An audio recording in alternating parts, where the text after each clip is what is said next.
equity with just a single forged document they file at the county. So don't wait until it's too late. Find out if you are already a victim today. Please go to HomeTitleLock.com and use promo code BILL to get a free title history report, plus a free trial of their $1 million triple lock protection.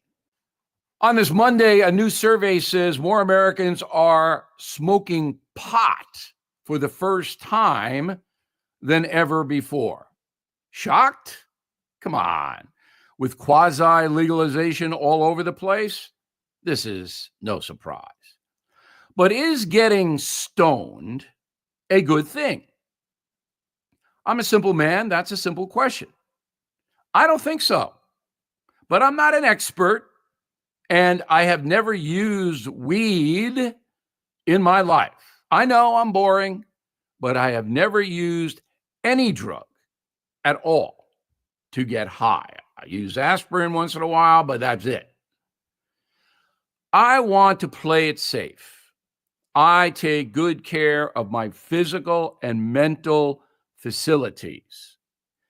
I don't want to be inebriated because when that happens, bad things can follow.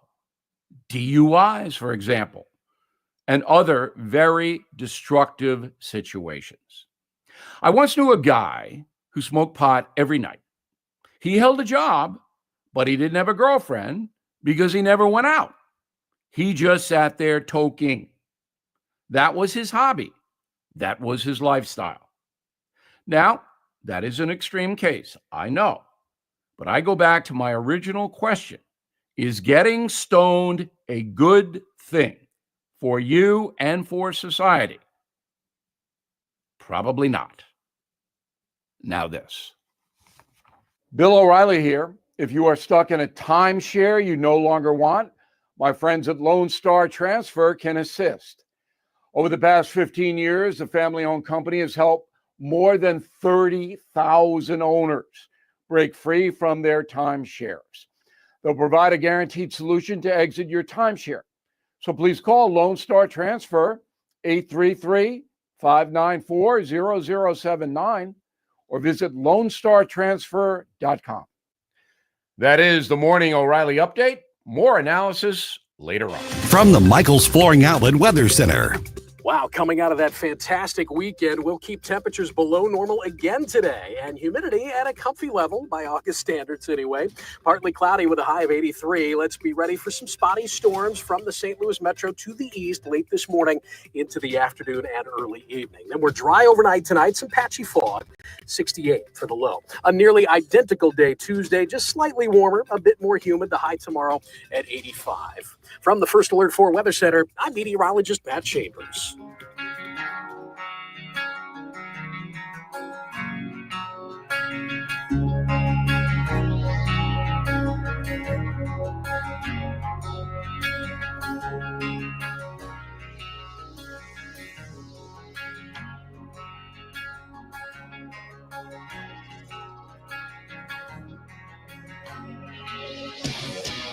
Having your first cup of coffee?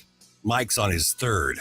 This is Mike Ferguson in the morning on News Talk STL. It happened last week. A couple of Missouri lawmakers filed a lawsuit hoping to stop that corporate welfare from going to the Chiefs and the Royals in Kansas City.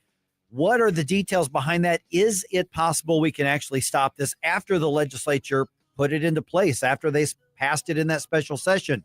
At 7:05, we're going to hear from State Senator Mike Moon, one of the lawmakers taking the government to court. Hey, good morning. Hope you had a fantastic weekend. Mike Ferguson here, previewing what's coming up in this week's news. Really is a direct result from reviewing what happened in last week's news. We had a conversation breaking down several of those stories with Chris Arps on Friday, and here's his assessment.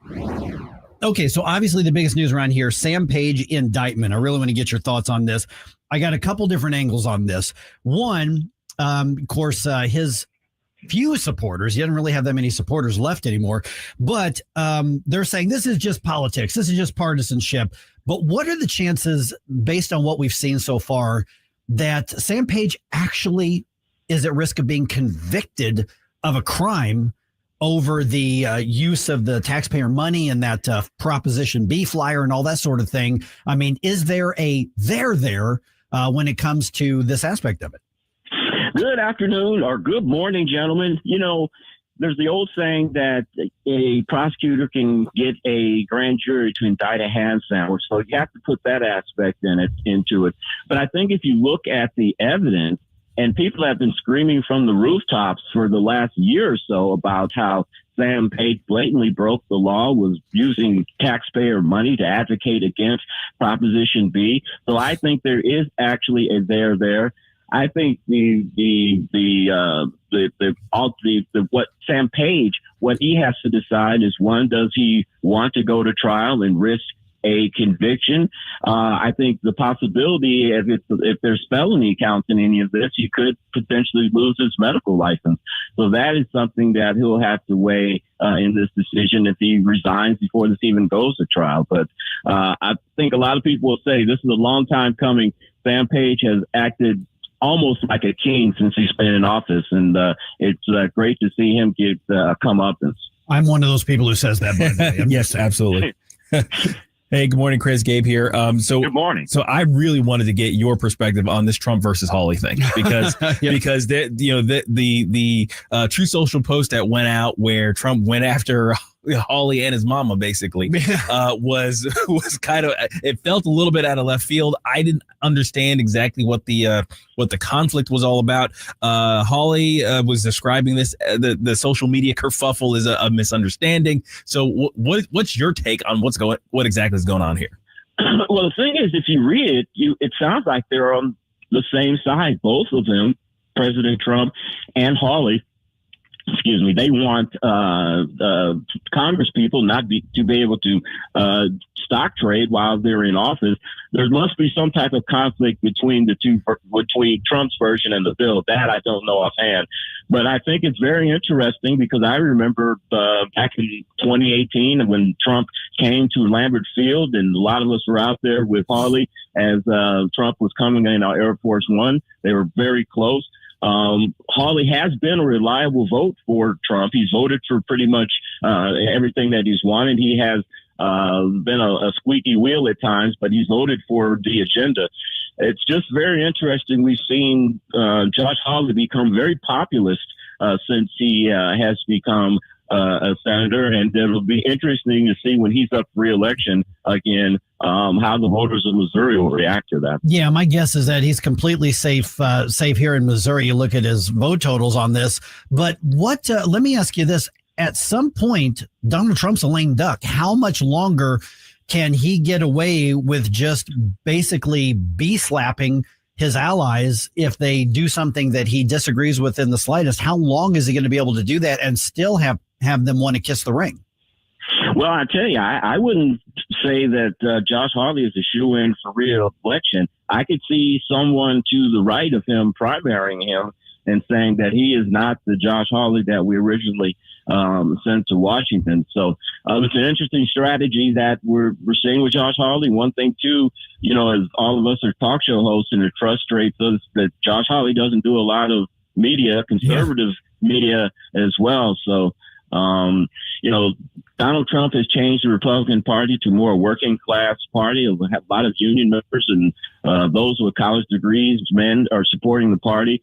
That is who Hawley seems to be trying to attract, but he also has to walk that fine line between attracting them, but also not turning them off by sounding too populist. Yeah, just a real quick insider thing, Chris. I'm going to tell everybody that Hawley has now become a verb in conservative media. Yeah, that's true. Especially local media. If you get Hawleyed, and I know this is a little behind the curtain, if you get Hawleyed, that means that you've got a candidate who desperately needed and wanted access to your audience during a campaign.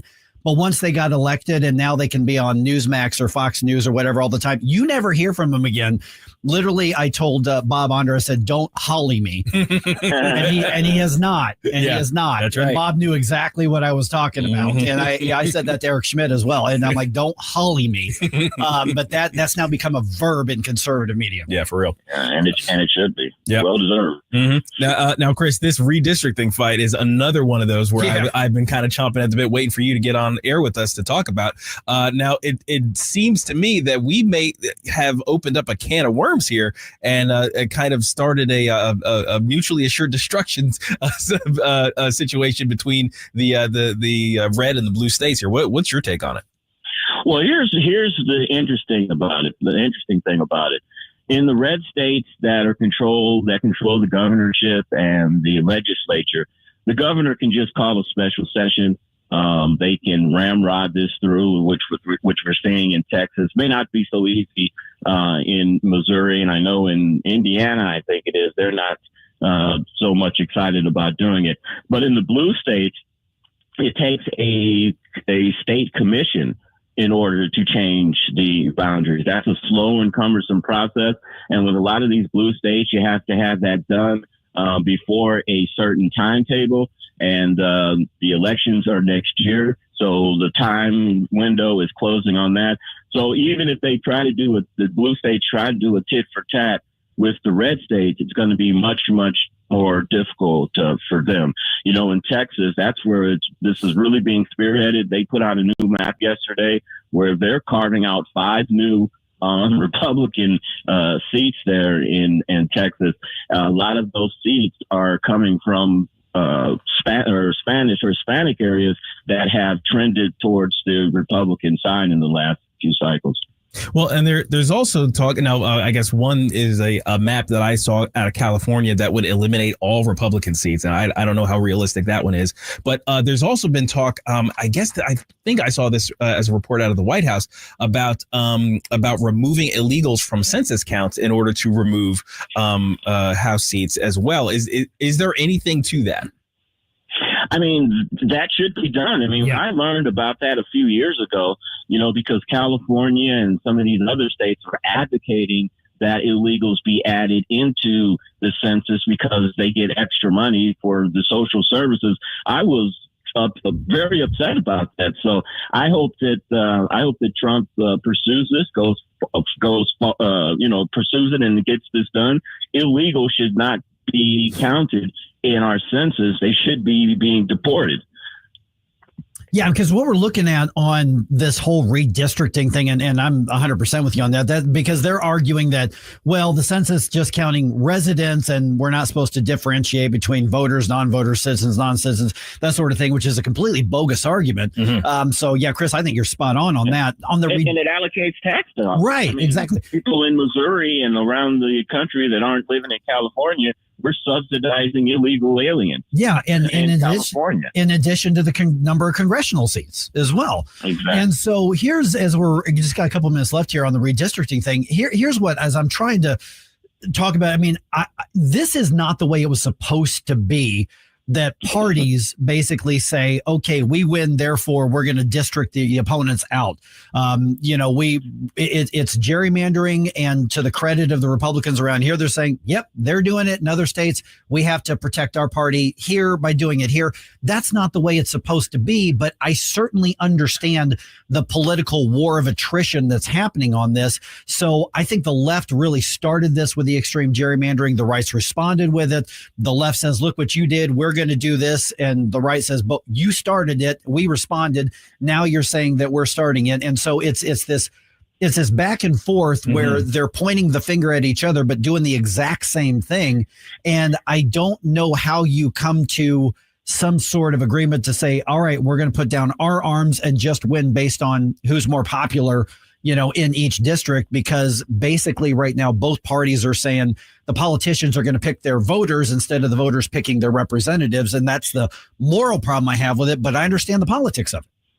Yeah, the dangerous aspect of this is you can gerrymander these districts and carve out, a few more Republican seats. But the danger is down the line, if the demographics in that district change or the folks aren't as amenable to conservatism or Republican as they once was, you could turn those 5 Republican seats in Texas to potentially 5 Democratic seats in, 3 or 4 cycles. So that's the playing with fire aspect of it. But in the short term, when you have such a narrow majority as Speaker Johnson has and President Trump has, they're trying to, increase that majority as much as they can, because after the midterm elections, President Trump will be a lame duck, and he'd like to have the Congress so he can get some of his agenda passed. So, Chris, suggesting that Trump's going to be a lame duck after midterms. So you're thinking the House is going to flip at this point? I mean, if you look at it historically, the party in power loses seats in the midterm. I mean, that's just the case. There's only been a few instances. One recently was George W. Bush when he was president. He actually picked up seats in the Senate and House. But traditionally, you lose control. So this is kind of an insurance policy with this gerrymandering, is to try to pad the seats and hold on what you already have. All right. Yeah. Are we going on? It just feels by both sides. But yeah, it's gross. I mean, there's a mechanism mid-decade. You can change the district. It's 2025, so it's part of the mid decade. So there's a mechanism for it. Yeah. All right. Chris, of course, hosting with Tim Jones this afternoon from 4 o'clock to 6 o'clock. We didn't get to ask you about Kamala Harris, but maybe next time. Oh, that's right. Yeah, Kamala Harris not running for governor of California, but it's pretty clear because now she's got a new book coming out. Oh, boy. It's clear that she's looking at 2028, and I think Republicans are going, yes! Yeah, if she even makes it to, the primaries and the caucuses, last time she did. So I don't see much difference between 2020 Kamala and 2025 Kamala. Well, hey, the road to the White House goes by a lot of liquor stores. or a cannabis shop. All right, 314-912-1019. We got a lot of ground to cover. Going to get started here in about 2.5 minutes on 1019 and 94.1 News Talk STL.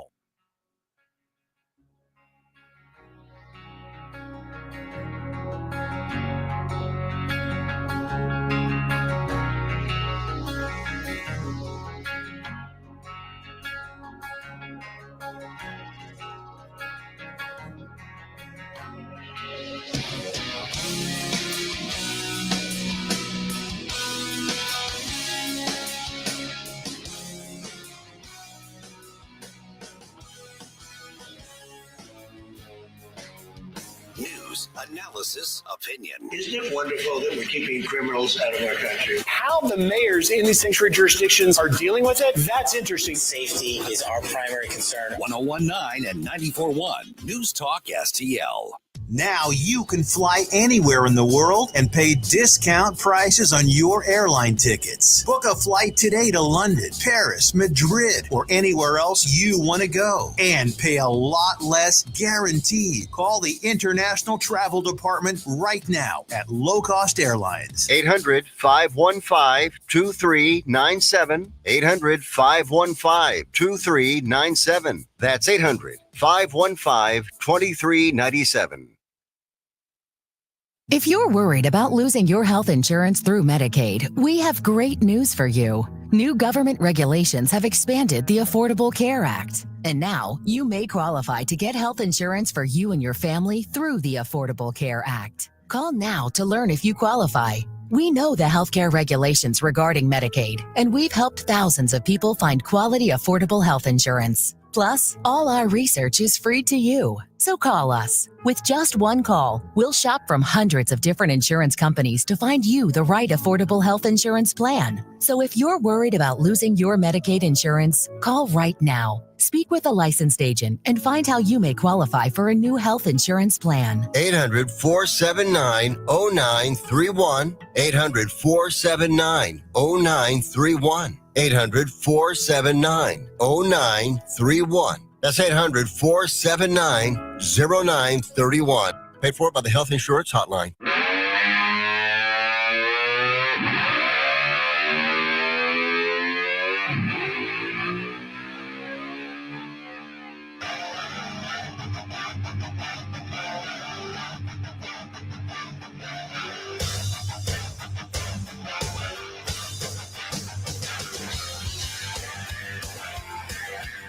Get up, St. Louis. It's Mike Ferguson in the morning. All right. Is MAGA not welcome at the soccer games, here in St. Louis, where the guys on the home team proudly wear pink uniforms? I guess not. Apparent. Well, that's what they're saying. Okay, so this kind of went like crazy over the weekend. This video that popped up. So I want to get into that. And I'm telling you right now, I already put the question out on Rumble, at least. What's your hot take on this? Let me know, because we're going to talk about it, not even just now for a few minutes, really at 6:20. So I want to kind of prime the pump and give everybody a chance to have a sip of coffee, get going, and let me know what you think on this. By the way, real quick, because before I get into that, the free tickets for the Steve Forbes event. Yes. Coming up at Lindenwood University in September. This is a partnership with the Hammond Institute for Free Enterprise and us here at News Talk STL. And those tickets are getting claimed. They're a pretty good clip.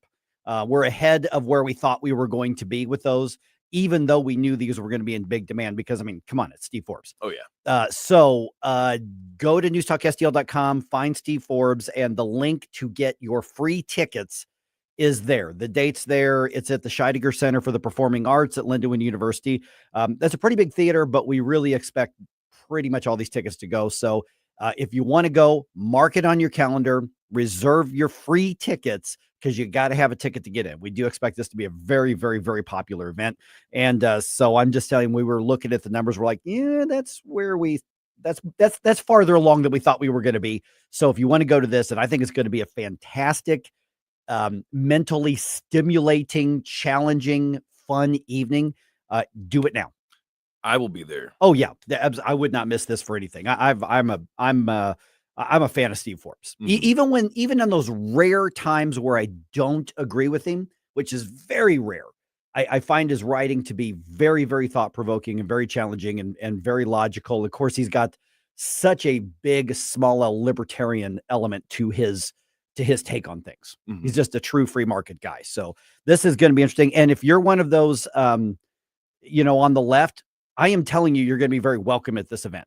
This is going to be a really interesting event. So, all right, 5:51. Just want to put that out there. So you guys know that I played soccer as a kid. Did you ever play soccer? No, that was not for me. I when played I was football. when I was a kid, you mean football, not football. Yeah. So I played for a few years when I was a kid, and I enjoy playing soccer. But I typically kind of ignore the MLS soccer team here in St. Louis. That's and the MLS in general. Although, when I lived in Kansas City, I did go to MLS games. I've gone to several over the years. But I've just kind of lost interest because MLS has become such a pansy entity. I mean, they really have. And we're going to talk about this thing throughout the day, but I kind of want to just touch on it real quick here. And I've already put the question out on Rumble, and when Gabe gets in, we'll put it out on Facebook and everything. We're definitely going to talk about this thing where the MAGA supporter got kicked out for wearing a Trump, the red MAGA hat. Really? And that's exactly what happened. Mm-hmm. And so he was wearing the MAGA hat. Security's like, hey, you can't do that. You just got to take the hat off. He's like, nope, I'm displaying. And they're like, okay, well, you got to go. And they walked the guy out, and he put the camera up and put it on him. And it was like 2 minutes worth of him talking about getting kicked out of the stadium on this. So there's a lot more to it. There's something that he points out that he's 100% right about. There's other things that, like, I mentioned this at one of my baseball games yesterday, and one of the guys on their team's like, that's not the whole story. I'm like, I know, I'm talking about the whole story tomorrow. Don't worry. We'll get it through there. I'm getting some comments already on this. There's a lot of talk about, is he going to sue because of discrimination? And is, Greg Keller, who's one of the, I would say covert, but I think anybody who's in politics knows Greg.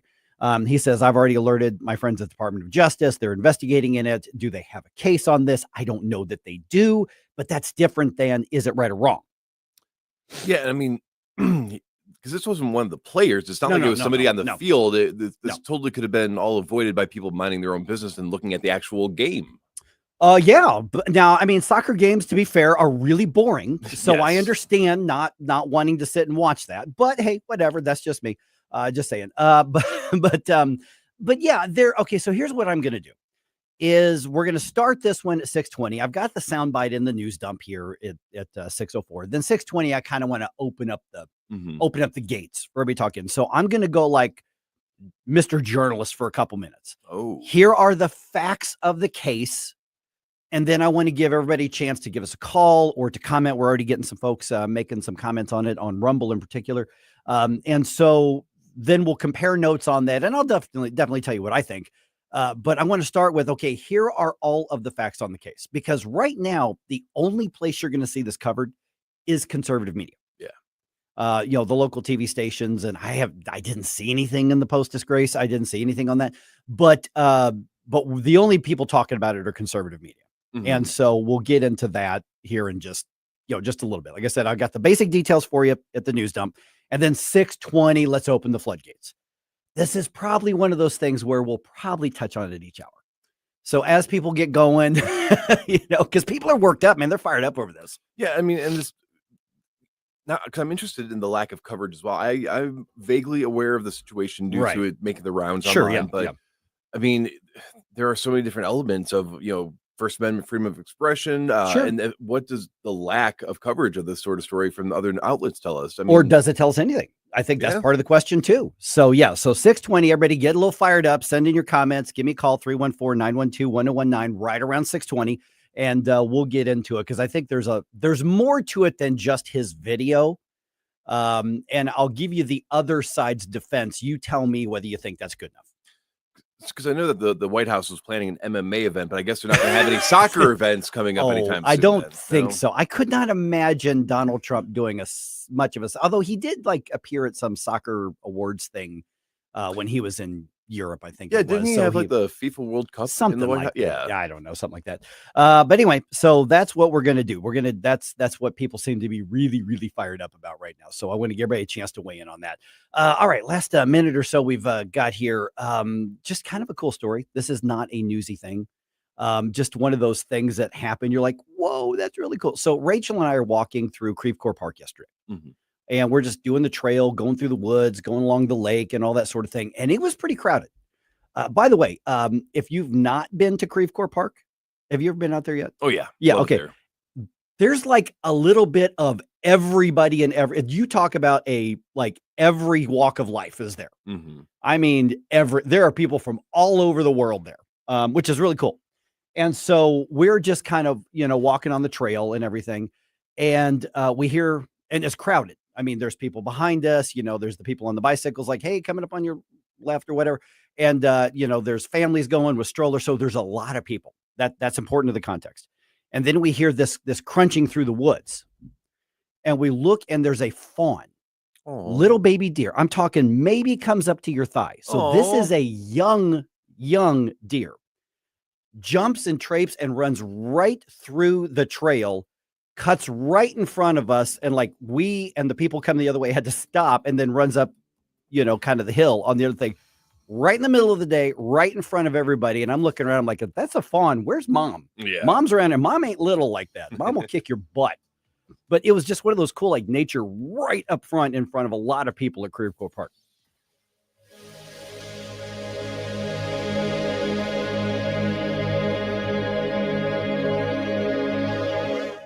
Why leave your company's story to chance? In today's digital world, video content isn't just an option. It's essential for your success. At Blue Ocean Media Group, we've spent decades crafting compelling visual stories for businesses just like yours. From concept to completion, our award-winning team transforms your vision into powerful video content that connects with your audience and drives results. Don't trust your brand to amateurs. Partner with Blue Ocean Media Group. Visit blueoceanmediagroup.com today, and let's bring your story to life.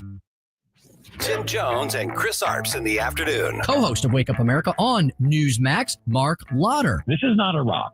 This is not talking about boots on the ground and changing a government. We're talking about a few bombs that only we have, and that for most likely we are the only ones that can deliver. And we're not talking about atomic weapons. We're talking about the bunker busters that can actually steal the deal.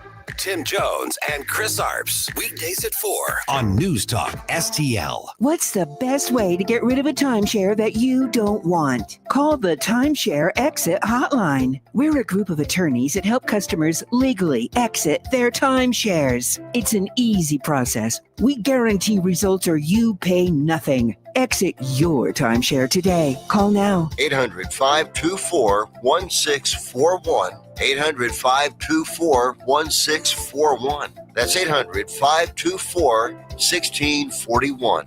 This is a 100-year catastrophe, and it's just so horrible to watch. Questions. There have been some 850 rescues. Are we raising the right ones? The Trump administration is making deep cuts to weather forecasting. You have to look at the Trump cuts. Will we ever get answers? Nobody there has said anything about that they didn't get everything that they wanted immediately or that they needed. St. Louis's place to talk about it. What happened? Why did it happen? 101.9 and 94.1 News Talk STL. KLGY HD3 Clayton, K270BW Belfast, KNBS Bowling Green. This is News Talk STL at 101.9, 94.1, and always streaming at NewsTalkSTL.com. From townhall.com, I'm Rich Thomason. It's not the first time they've pulled this stunt. Texas House Democrats have fled the state in order to block Republicans from voting on a congressional redistricting plan. Governor Greg Abbott says the Dems are derelict in their duties, and if they don't return by a deadline he set for later today, they'll face possible removal from office. This week, President Trump plans to announce a new head for the Bureau of Labor Statistics. Unhappy with the recent jobs numbers, the president fired the BLS commissioner last week, and he told reporters he'll name a replacement soon. We'll be announcing a new statistician sometime over the next 3-4 days. We had no confidence. I mean, the numbers were ridiculous, what she announced. The president accused the former jobs statistician of faking jobs numbers, calling it a scam without providing any evidence. Greg Clugston, Washington. A Montana manhunt goes on. State Attorney General Austin Knudsen says they're searching for a suspect in last week's fatal shooting of 4 people at a bar in Anaconda, Montana. By all indications, this is an unstable individual who walked in and murdered 4 people in cold blood for no reason whatsoever. So there absolutely is concern for the public. Again, I'm going to stress, we believe this is an armed and extremely dangerous individual. The subject of the search, 45-year-old Michael Brown. 28-year-old Austin Drummond remains on the loose in Tennessee, wanted for the murder of 4 members of one family. The 4 victims are relatives of an infant who was found alive and well, strapped in a car seat in someone's yard. 3,200 Boeing workers, machinists who build fighter jets, have walked off the job after rejecting a proposed 4-year contract, yet another challenge for the embattled aerospace giant. Watching Wall Street, Dow futures 262 points higher. The NASDAQ futures are up more than 180 points. More on these stories at townhall.com. Hi, this is Rhett Rasmussen of BestHotGrill.com. We make the amazing Solaire infrared gas grills that are built to last and will consistently deliver better than restaurant grilled food. The Solaire infrared burner heats up to 1,000 degrees in just 3 minutes, even in the dead of winter. The high heat locks in the juices and flavor and grills food faster. Learn more about these fantastic USA-made grills at BestHotGrill.com. Solaire hot, fast grills at BestHotGrill.com. Now there's a new way to take charge of your blood sugar. Introducing New Garlic Healthy Blood Sugar Formula from the makers of the nation's best-selling garlic supplement. New Garlic helps maintain healthy blood sugar levels with clinically supported levels of garlic, plus a custom blend of vitamins and minerals, and it's odor-free. Take charge of your blood sugar with New Garlic Healthy Blood Sugar Formula. These statements have not been evaluated by the FDA. This product is not intended to diagnose, treat, cure, or prevent any disease. Use as directed. From the Michaels Flooring Outlet Weather Center. Wow, coming out of that fantastic weekend, we'll keep temperatures below normal again today, and humidity at a comfy level by August standards anyway. Partly cloudy with a high of 83. Let's be ready for some spotty storms from the St. Louis metro to the east late this morning into the afternoon and early evening. Then we're dry overnight tonight, some patchy fog, 68 for the low. A nearly identical day Tuesday, just slightly warmer, a bit more humid, the high tomorrow at 85. From the First Alert 4 Weather Center, I'm meteorologist Matt Chambers. This hour of News Talk STL is brought to you by Stifel, serving investors for over 130 years. Contact your Stifel financial advisor at stifel.com. That's STIFEL.com. From the heart of Missouri, straight to your favorite St. Louis shelves. Discover Stolock Ozark Highlands Whiskey and Inversion Vodka. Crafted 100% in Missouri's Ozark Highlands with unmatched smoothness and bold, refined flavor. These award-winning spirits are redefining what local means. Want to win a bottle? Visit stoneledgedistillery.com/win and register today. Stolock Whiskey, Inversion Vodka, proudly made in Missouri, poured wherever quality matters. You've worked hard for your money, so protect it. Meet my friend Bob Leslie and ask about the Gain and Retain plan.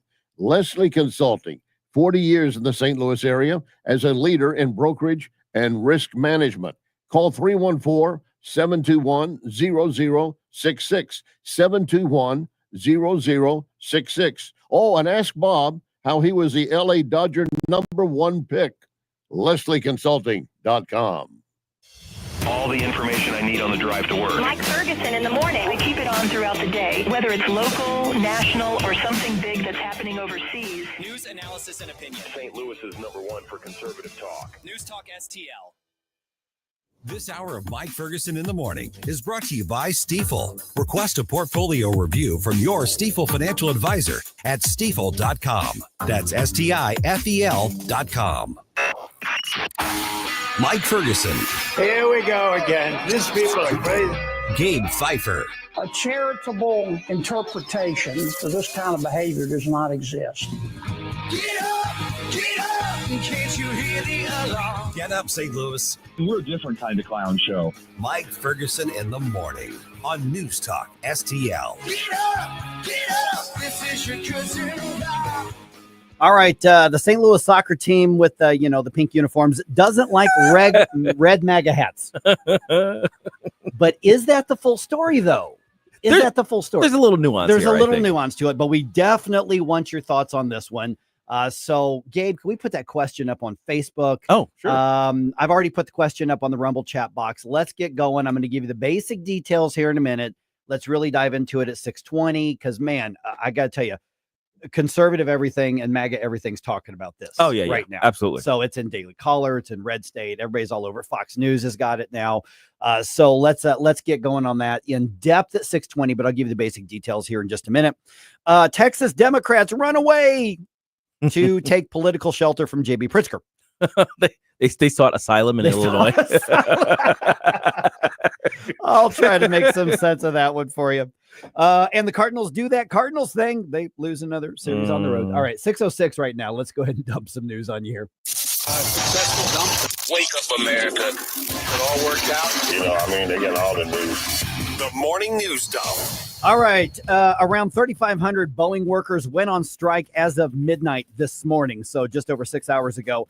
That follows the union's rejection of another offer on Thursday. The company says that in addition to the 20% guaranteed raises over 4 years, an hourly bonus raise for workers with top-tier attendance, a $5,000 ratification bonus for workers were all offered, among other increases to benefits.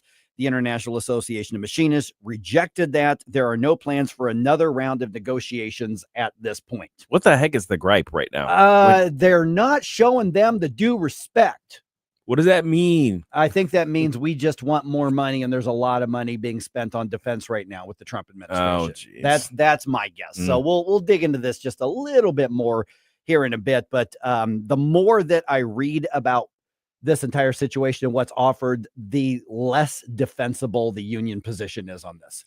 As often is the case. Yeah, not always, but as often is the case. But this is particularly egregious on this. All right. You've probably seen this on social media. A red hat wearing Trump supporter gets kicked out of a City SC soccer game at Energizer Park. And his video has MAGA fired up and a lot of conservatives fired up. Oh, yeah, it's all over. Michael Weitzel, I think is how you pronounce his name, recorded himself being walked out by security because he would not remove his MAGA hat. Here's part of what went down.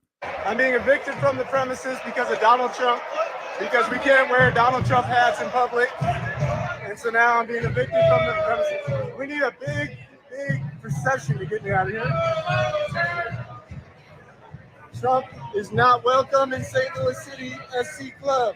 Okay, so there's been no official response from the team. Now, MLS policy, and we're going to get into what I want to do here, Gabe, is do like Mr. Journalist for a couple minutes before I get into my opinion, because I want everybody to get a chance to weigh in on this. So I'm going to go through all the facts. Among those, as it's being pointed out, MLS policy prohibits political displays and messages of any kind at their games.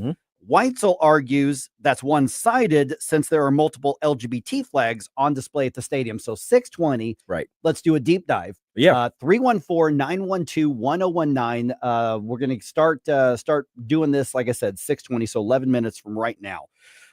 President Trump says some Americans could, and this isn't final decision yet, but some Americans could get some kind of rebate from the tariffs that are being collected. The president is considering a possible distribution or dividend from tariff revenue. I would say for people that would be middle-income people and lower-income people, we could do a dividend. However, he also said he wants to use tariff money to pay down the U.S. debt. Greg Clugston, Washington. And Josh Hawley has already filed legislation to send out checks as well. Whether this actually happens or not, I think we're probably weeks away from knowing whether it's going to happen. I do not like this idea. I agree with just you. Pay down the debt. That's pay down it. the debt. That's all you got to do. Pay down the debt and then get rid of the tariffs. All right. The top Republican in the Missouri Senate now says new congressional districts are likely to happen. Oh, really? Yeah. Senator Cindy O'Loughlin told our friends at 93.9 The Eagle in Columbia that a special session to redraw the district lines in order to give Republicans a 7-1 majority is now likely. While no official replacement maps have been offered, the consensus is that Jackson County's 5th district, which is the other Democratic district in Missouri, would be split up in order to eliminate the Democratic majority there. That could happen as early as this year, which would affect the 2026 elections. There's no word from Governor Kehoe yet on whether he's considering calling the session to do that. This whole discussion is one of those really interesting things where the rubber meets the road kind of thing. It's like, okay, do you believe in non-gerrymandering as that right. should be the standard, or is it kind of, well, if it's within the rules, we're in the anything goes sort of stage of politics, right. and you got to do what you got to do. And they're doing it in California, they're doing all it in over Illinois, the country. And yeah, so, I mean, it's terrible to watch, if whatever your opinion of the situation. And then you layer on, but because they're doing it, shouldn't we be better? Well, but if we're better, then they're going to win. Yeah, and so yeah. You've got this basically death spiral of American politics. Yeah, really. That's a good way of describing it. It's kind of a death spiral because that's how my thinking of it is right now. I'm in a death spiral. It's like, well, both of those sides have good points. Like, I don't know. I don't know where I am on this. Yeah. All right. Speaking of which, Illinois has welcomed scores of Democratic state lawmakers who fled Texas in order to stop a vote that would redraw the congressional district maps in that state.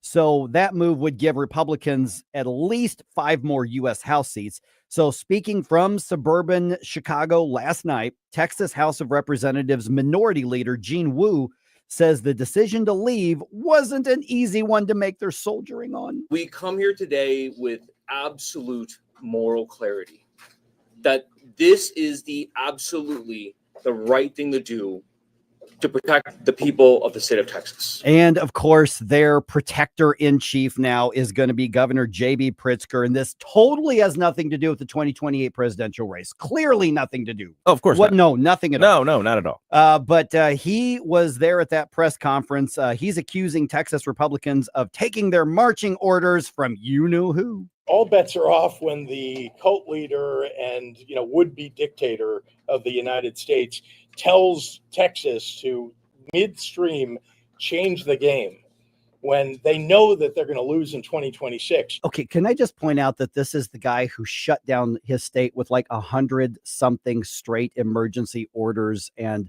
had people running scared from government for like 3 years over what turned out to be the cold virus? Oh yeah. Can we? That's the guy calling somebody else a dictator. Yeah. The righteous indignation coming out of the left right now of the Democrats when it comes to this stuff is obviously way out of pocket. I don't believe any of your moral stances when it comes to this stuff. So yeah, this adds to the other aspect of the nuance of the whole redistricting fight, right? It's right. Like, well, you know what? You guys shut up. Basically, Governor Greg Abbott in Texas threatening to vacate the seats of every Democratic legislator who left Texas unless they return by 3 p.m. this afternoon. Republicans currently hold 25 of the 38 congressional seats in the state of Texas. Man. All right. Defunding works. Defunding which? Defunding works. General statement, good or bad. Defunding works. The Corporation for Public Broadcasting says it is shutting down because of the decision to defund it, as in they're going away. Okay. All right. So that defunding, as you, I'm sure, know, officially happened in the recent rescission bill that passed Congress and was signed by President Trump.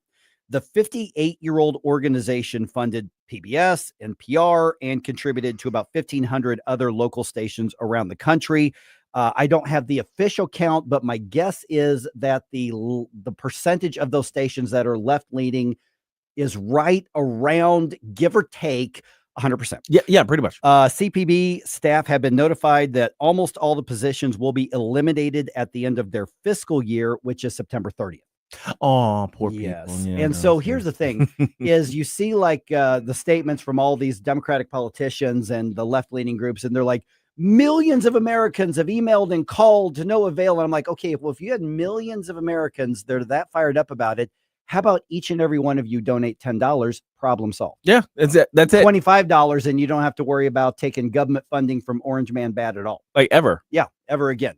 So this is not about the public funding. Absolutely not. And I appreciate the idea of these things being starved to death, basically via executive order, via these carve outs or the what do you call them, the rescission bills and things like that. If we can diminish the various offices in government that way, more power to us. And here's the thing: is your PBS or NPR station, if you're a big fan of, they're not going away. It's not going away. They're not going away. No, it's They'll just be the government office that funds them that's going away. Right. We just won't have to fund it for the time, at least for the time being. Hopefully the Republicans have been saber rattling about this for decades. They never had the guts to do it until now. Okay, the Cardinals lose the series against the Padres 2-1 over the weekend. San Diego 7-3 win Sunday sealed that. The Birds start a series against Shohei Ohtani and the Dodgers tonight. They've got MLB's late game for this one. First pitch is at 9:10 our time. Sonny Gray expected to start. You night owls, I should say, can check it out on FanDuel. All at once depart, no destination, making cold my heart to fight your war. Stop it right now. I have had enough of this. Turn my eyes. Mike Ferguson in the morning I've driven all over Washington, D.C. I cannot find the money tree. on News Talk STL. Get up, can't you hear the alarm? Hungry for the best steak you'll ever have? Head to the heart of Moscow Mills and discover Harry J's, a local landmark and family-owned steakhouse, serving up excellence since '98. From mouth-watering appetizers to decadent desserts, Harry J's has something for everyone. Enjoy our extensive bar selection while soaking in our friendly family atmosphere. Whether dine-in or carry-out, your meal is prepared to perfection. Make the drive to 300 Main Street and treat yourself to a taste of Moscow Mills' finest. Harry J's, more than a steakhouse. We're a tradition. Mike Ferguson here. Retirement should be a time you can relax. No more stress from work. But there's one thing you can't forget about when retiring. That's your money. Do you have enough saved to fund your income for life and keep up with inflation? How will you claim your Social Security benefits? And what about long-term care? The ClearPath Wealth Management Group at Stifel is here to help answer all of these questions. You can hear their latest views on the markets and investing during On the Money, hosted by Stifel financial advisors Bob Stockdale and Eric Robert, every Saturday morning at 9, right here on News Talk STL. They can help you get organized, guide you through critical retirement decisions, and create an investment portfolio designed around your needs. To schedule your free retirement plan consultation, go to clearpathinvesting.com. That's clearpathinvesting.com. Or call 636-695-2650, 636-695-2650. Stifel Nicholas and Company Incorporated, member SIPC and NYSE.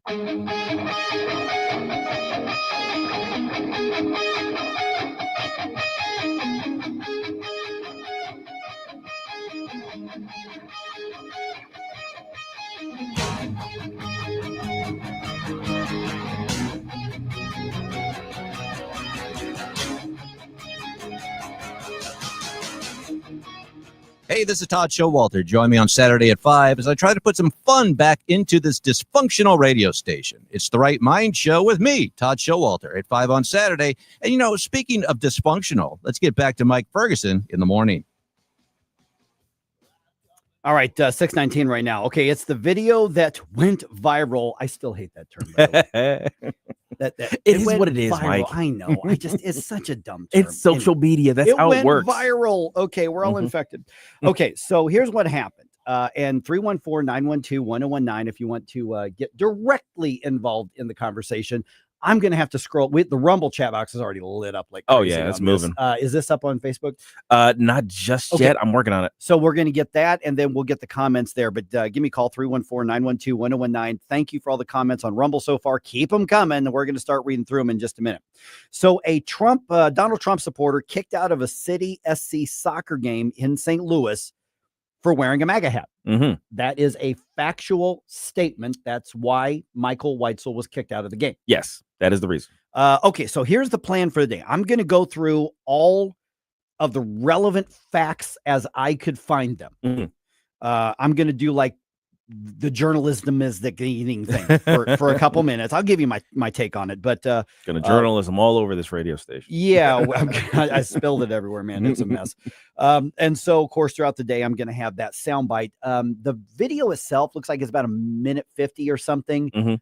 I wanted to just play it so you could get that, but honestly, because it's in a stadium and because it was so loud, there were only certain parts of it that were decipherable because of the noise. Yeah, that background noise pretty. Yeah, I mean, it's a ball game. Right, it's a game, and so there were like that clip I found. You could understand that pretty well, and there were a couple clips like that. But a lot of the time when he was talking, the crowd was, and people yelling at him were overriding it. So I'm like, I'm not going to spend 2 minutes of radio airtime, playing that. So I do get basically the meat and potatoes of it that we'll have through there. So here's what's going on.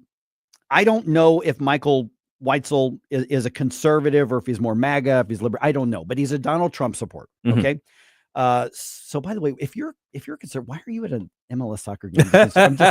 He's a season ticket holder. Apparently, yeah. So, that's a side thing. I mean, okay, listen, the soccer culture and community has become its own thing. Yeah. It ain't us. It has its own Let's character. put it that way. It ain't us. And so, I was talking to somebody yesterday and I'm like, in America, soccer has really become kind of a gay game. Yeah. I mean, yeah. And the thing is I think that though my friends, I do have some friends who are gay and they would be like, yeah, pretty much. Yeah. That's, So that's actually how I found out about this whole thing is Congressman Dr. Bob Onder had reposted that. And I was like, well, to be fair, soccer is gay, and I got a bunch of comments from people saying, yeah, really. And the thing is that the people on the left would go, yeah, we won this one 2-0. Yeah, on the pitch. Yeah, well, and especially when you let me get my boot. Because I mean, like you have a bunch of men in short shorts running around back and forth, and then you have all those rainbow flags. I mean, what other conclusion can I come to? So the rainbow flags thing is important to the story here. All right, so here's what's going on. Here are the facts as I get them, and then I'm just going to try to do calling the balls and strikes. These are the facts of the situation. All right. Weitzel was evicted from the stadium. And by the way, this looks like this happened about a week ago because I couldn't find a game this past weekend. So I think this was the previous weekend's game. Right. It's just that the video itself got posted. Yeah, the video just got posted. Got traction and then it took off.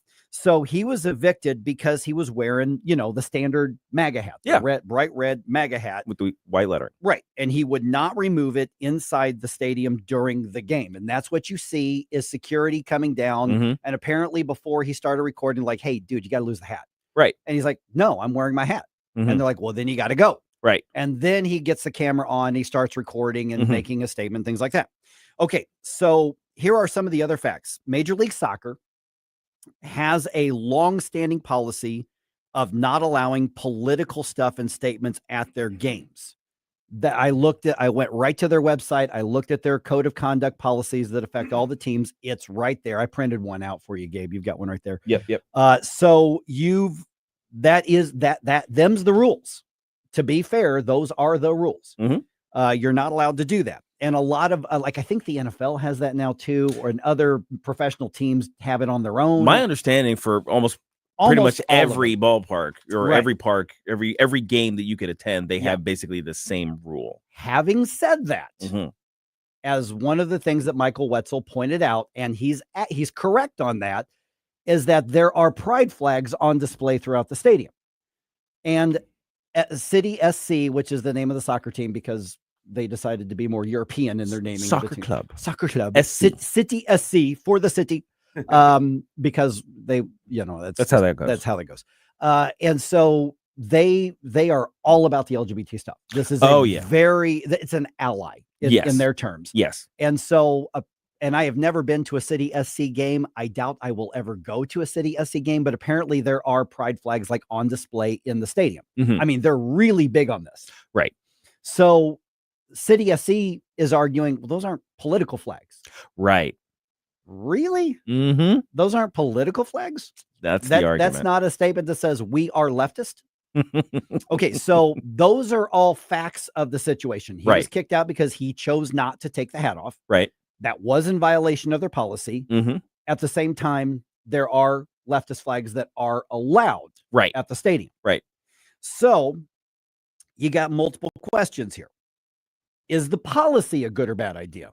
Okay. Just the policy. That's a good question. It's saying no politics whatsoever at all. Right. I personally think that policy is a good idea. Okay. And the flip test question is if there were, because the soccer season is not going on generally during the fall, late, winter, because it's just not in America. But if somebody were wearing a Harris Walls shirt or hat, would they have been told they have to take it off as well? My guess is yes. That's my guess. My guess is they actually would have done, because the cop who's walking the guy out, you could hear him on video going, listen, I'm a Trump supporter. I'm with you. Right. I get it, but I got to these enforce the are rules. the rules. Right. So it's interesting because in the video, and it's again cell phone quality, it's not the greatest HD video, but the gentleman directly points to a different part of the crowd, and they're waving these massive flags, and one of them is that looks very close to that black and white Black Lives Matter kind of flag. Yeah. Okay. See, that's another part is MLB and they did the BLM thing. Oh yes, absolutely. They did it like as well. Officially. Now I don't know if we're just talking about MLS soccer here. I don't know if they did or not. I until something like this happens, I just don't pay attention to them. I just don't. But the fact that BLM is a political flag, but the left argues it's not. Pride flags and the trans flags are political flags, but the left says they're not. Yeah, and that's kind of the point that I was alluding to, because personally speaking, I mean, if I saw somebody with a Harris Walls or J.B. Pritzker, Gavin Newsom hat on, something of that nature, I'm going to be focused on what I paid to go see, not the people in the general vicinity of me. Yeah. But I don't want to see the players and the coaches doing all that. Like, if I'm going to watch something entertainment or sports related, it's because I'm trying to get away from that. I'm trying to spend some time with my community watching and booing the opposing team. And this seems like this could have all been avoided if they had just, I mean, you cannot, how are you going to allow flags that are inherent? Because flags are inherently political. I mean, most of the time they make statements. Yeah. Anything that's trying to make any sort of public commentary or statement is, in my opinion, political. So how are you going to allow flags that may be for a cause, but you can't allow somebody to wear a hat? I would argue a flag is way more distracting and way more attention grabbing than somebody wearing a hat. Okay, so Jay Monty, our buddy Jay Monty says, find a lawyer, sue them into bankruptcy, go woke, go broke. Allison says, if the hat said Trump, then it's political. Why is a statement political, meaning make America great again? It's good. Doesn't everybody want America to be great? It's a similar. That's a similar. The answer to that is no. Not everybody wants. They hate America. But that is a similar argument to the one that the other side makes with the LGBTQ things. Like, well, we're not advocating for certain. We're just advocating for human rights. That's how they characterize those types of things. So I think in terms of the arguments that are being used, if you want to equalize that. That is the argument in support of the MAGA hat, MAGA flag, or whatever being in the same category as the LGBTQ one. Okay, so Righty Right says we need to have a News Talk game day section complete with shirts and hats and see what happens. But then I would have to go to the soccer game when I could be doing something else. What are you doing to me? Come on, Righty. I thought you liked me. I'm just saying here. No. I can immediately imagine us getting kicked out for having quote unquote MAGA hats because they're not going to read what the actual letters are. I mean, anything red these days. I had a red Blackhawks hat. I'm from Chicago. Sorry, y'all. And I literally had somebody like, yeah, you MAGA people. I'm like, it's Blackhawks. Wait a minute. How is a Blackhawks hat a political? That's because they only saw the red. They did not see the logo in the middle. They didn't even look at it. And it was a red hat. I'm like, well, you're not wrong, but also this is a Blackhawks hat. Okay, well then that person better never go to a Cardinals game where everybody's wearing a red cap. Just triggered by red hats. Oh, for God's sake. That's where we're at. The corporeal being says someone should wear a hat that says socialism sucks. And see what happens. Okay, yeah. You can wear your No Che shirt. Mike. Oh, that's right. Yeah. I've got that. Yeah, that's right. But that would honestly, that would be a political That's definitely a political statement. Now, my idea, and I Gabe, you're the business guy. Okay, all right. What about a gay pride flag colored hat, but it says "Make America Great Again"? Oh yeah. Now what are they going to do? Right? Oh yeah, absolutely. Oh heck yeah, I would sell those all day. It's not political. You guys said I couldn't wear a political hat. Because capitalism. And the funny part is that Donald Trump, of all the Republican presidents in history, is the most pro-gay absolutely Republican president ever. He was the first one to endorse gay marriage. He was the first one. Yeah, he endorsed it early on, and he had actually a lot of some LGBT groups endorsing him in the 2016 race in particular. And that was one of the arguments conservatives made against him, is because he was pretty popular with a lot of the LGBT community. And so now something that is branded with him gets a guy kicked out of a sports game. It's fascinating. Okay, so keep the comments coming, because we're going to do this again. Let's do it at 7:35. Yeah. All right. That's going to give everybody a chance to, keep sending in those comments, Facebook comments, Rumble comments, tweet at us, send us some voicemail through the News Talk STL app, and we'll compare a lot of notes on this. Is this BS by the soccer team and MLS and discrimination against, Republicans, conservatives, MAGA, Donald Trump? Is it an attack on this side of the political spectrum? Or were they just enforcing the rules and the guy basically was trying to stir up trouble? You tell me what you think here on 1019-94.1 News Talk STL.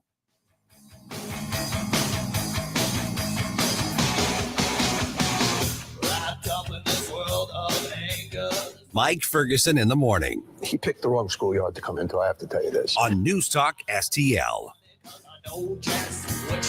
Whether at home or in work, you're mobile. So when you're mobile, stay mobile. Keep St. Louis's home for conservative talk with you wherever you go. Download the News Talk STL app in the App Store or at newstalkstl.com. From the Michaels Flooring Outlet Weather Center. Wow, coming out of that fantastic weekend, we'll keep temperatures below normal again today, and humidity at a comfy level by August standards anyway. Partly cloudy with a high of 83. Let's be ready for some spotty storms from the St. Louis metro to the east late this morning into the afternoon and early evening. Then we're dry overnight tonight, some patchy fog, 68 for the low. A nearly identical day Tuesday, just slightly warmer, a bit more humid, the high tomorrow at 85. From the First Alert 4 Weather Center, I'm meteorologist Pat Shane. Hey there, Tim Jones here. When life changes, you need someone you can trust. That's Todd Sivia. At Sivia Law, they're dedicated to helping you through all of life's transitions, specializing in estate planning and elder law. With 7 convenient locations in the area, expert guidance is always close by. Call 833-995-WILL, 833-995-WILL, or visit CiviaLaw.com. Don't forget, first 10 people that tell them Tim Jones sent me get a free $300 strategy session. Civia Law, helping you protect what matters most. Hello, I'm Missouri State Treasurer Vivek Malik. August 14th is National Able Savings Day, a time to highlight how ABLE accounts empower individuals with disabilities. Our More ABLE program helps Missourians save for everyday needs without losing public benefits. To celebrate, we are offering a $25 match for anyone who opens a new account in August. Earnings grow tax-free and contributions qualify for a state tax reduction. Let's help more Missourians build financial independence. Learn more at moable.com. Paid for by the Missouri State Treasurer's Office. Snooze Mattress Company is throwing the Sleep Party of the Year, Saturday, August 2nd from 10 a.m. to 2 p.m. Join our grand opening celebration with $30,000 in mattress giveaways, including a $15,000 Tempur-Pedic. Snag a $5 mattress, limited quantity, first come, first serve. Enjoy food, drinks, and fast, fun dream mapping to find your perfect bed. 4 hours, huge prizes, pure snooze energy. Saturday 10 to 2, don't miss it. If you don't snooze, you lose. On the next Larry Connors USA. With every Larry Connors USA program, you're going to get news, analysis, opinion, and education. Larry Connors USA. Now, weeknights 6 until 8 on News Talk STL.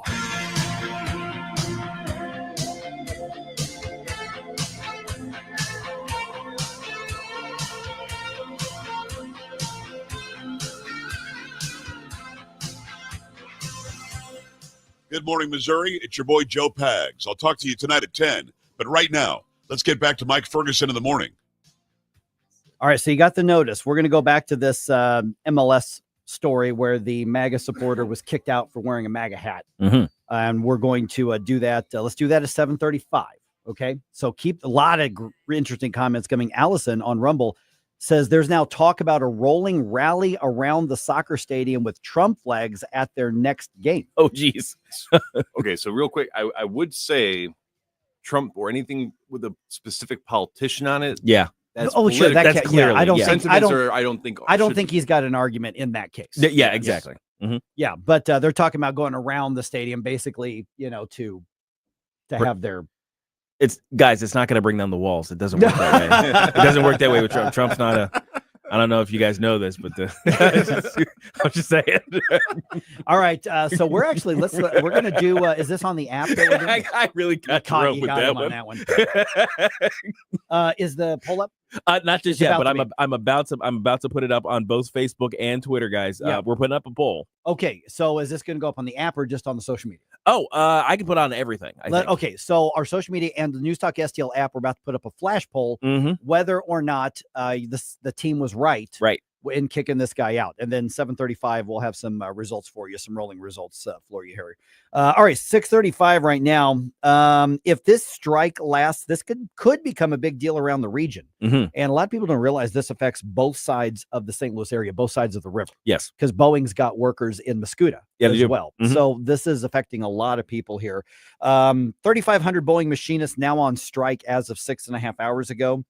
Halting production of military aircraft, many lines of military aircraft in the U.S. How many lines are at that Boeing plant? Let's see. You got F-15, F-18, T-7, which is a new line. I don't think that's really been stood up just yet, but that's going to be their trainer, and as well as the the one that they're going to stand up for the F-47. Now that one hasn't even been built yet. So, but yes, 15 and 18 for sure are they're done. They're stopped. Yeah, so we're looking at about 3,500 workers. We're talking about St. Charles, Muscuda.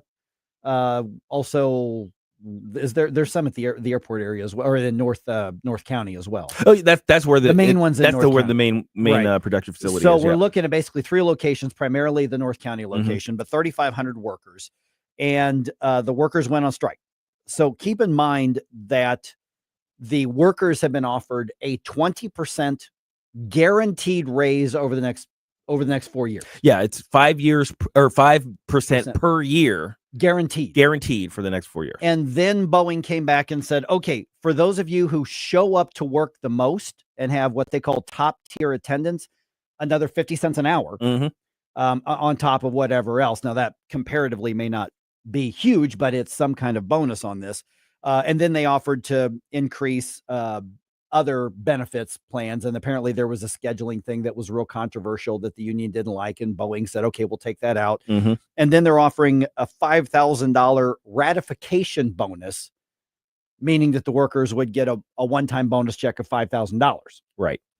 And the union said, nope, not good enough. No, you're not all of respecting us somehow. And that's what the comments are from the union spokespeople. Like, they're not showing us disrespected. They're not appreciating our contribution. I'm like, wait a minute. We're talking about going from an average, according to some of these news articles, 70-something thousand a year to over 100,000 something per year. The company says this is actually increasing total compensation by almost 40%.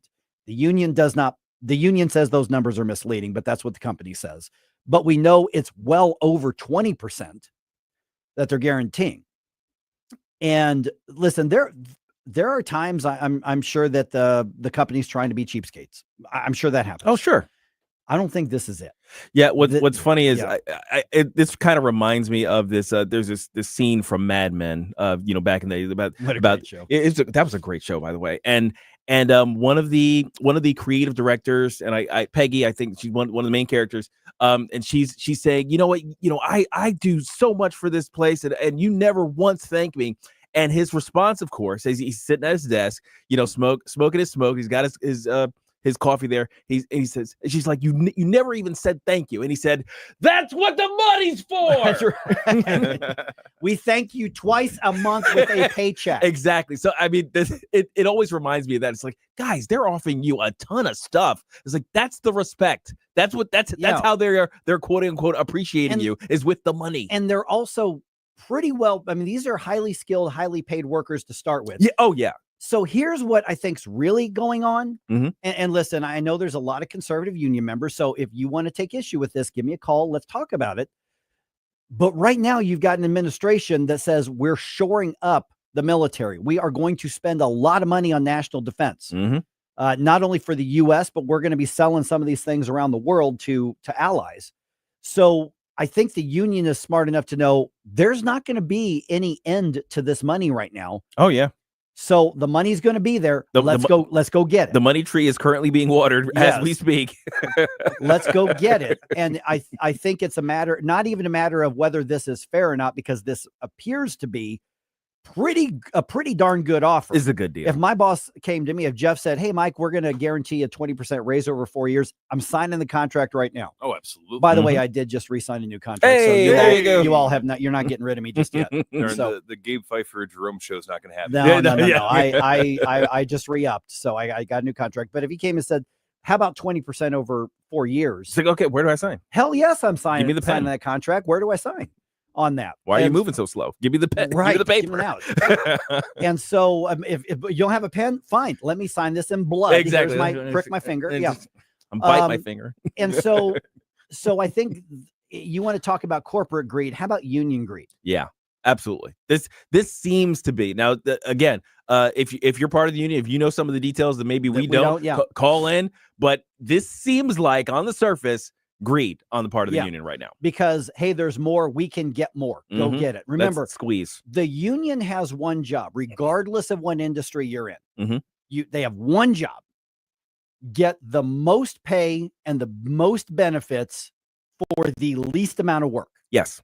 That's the union's job. Yes. And also like make sure it's really, really hard to fire somebody. Yes. Also that job security is what the other half. That's and when unions really became a thing, you look at the 30s, 40s, 50s, there was a good reason for that. Oh yeah. I mean, there was safety. They wanted to keep their members alive. That was kind of important. And yeah, even Chuck over there. Then Chuck. We know what we know about that guy. Yeah. Just humane working conditions, things like that, and all of those things basically have been settled. So now, like you said, the only things that are left to negotiate, the only things that are left to strike over or to be mad about is job security and job, I won't say equity, but job monetary compensation. Right, compensation. Exactly. And so there's and that's fine. Yeah, there's retirement stuff, and so basically what you've got here is while the rest of us in the economy are holding water, we're basically treading water. Yep. 20% guaranteed isn't good enough for you, and so as a result, on both sides of the state line, 3,500 pretty highly paid workers are going on strike. And if this lasts a long time, potentially crippling a crucial lines of military equipment, because these things, how long does it take to build a fighter jet? Let's see. Well, it depends on how many they were putting the bolts together. It's a complicated question, but I'll give it a few months. Okay. And so if you're producing a lot of these, you've got a long delay. Oh yeah, you get a backlog. Yeah, if you a delay of 2 months is like a 30% delay. Right. Basically, you've shrunk your your deliverable dates. Right. And of course, if you are late, by the way, Yeah. if you are late in delivering, because each jet has a time limit where the customer is supposed to receive it, you pay a penalty. Right. So Boeing is looking at the potential of incurring penalties just from these delays. So what you have right now is the union trying to put Boeing in an arm lock. Yes. Like cry uncle. Yeah. So that's where not that the Boeing fat cat business, I mean, not that they're completely blameless, but we're talking big money that's being offered in big increases. But by the way, one way to deal with a compressed timeline is to offer overtime work. Yeah. So basically, they could strike, cause a delay, and then when they're brought back, they automatically have available overtime because that's the only way you can get back. You got to get caught up. Right. And with also in addition to that, when they generally settle these, part of the settlements, the union typically demands back wages. Right. That's right. So the union's causing the problem, but they want compensated for what they lost during the period that they caused the loss. Yes, absolutely. And look, I'm all for unions being there to help individuals negotiate their pay. That's fine. I mean, I won't say I don't know that our economy today doesn't need it anymore, but I believe in the freedom of association to join a union if you want. That's the part I agree. Yeah, that's the nuance I neglected there. But yes, look, that's fine. But also the companies have a right to negotiate on their behalf too, because they're trying to get the most work out of you for the least money, so they can maximize the profits for the people who own them, like us who own their stock. You know, their Boeing stock is in a lot of people's mutual funds right now. There are a lot of 401ks that are hurting right now because of Boeing stock. So I'm just saying. So how long until Josh Hawley goes marching with the workers? Oh, geez. Holds up a sign. Week and a half. Yeah. How long until Josh Hawley virtue signals with the union people? Oh yeah, I bet he's already got a call into somebody. You know, and there's a lot of union members who are like, take the freaking deal. I want the raise. Yeah, seriously. There's got to be. What are you holding out for? But you're going to force me to strike. Yeah, but I think the leverage actually probably is with the union right now. Yeah, it is. Yeah, it really is. All right, news dump coming your way. Still collecting opinions on this whole MAGA hat guy getting kicked out of the soccer game in St. Louis. Let me know what you think. This is 101.9 and 94.1 News Talk STL.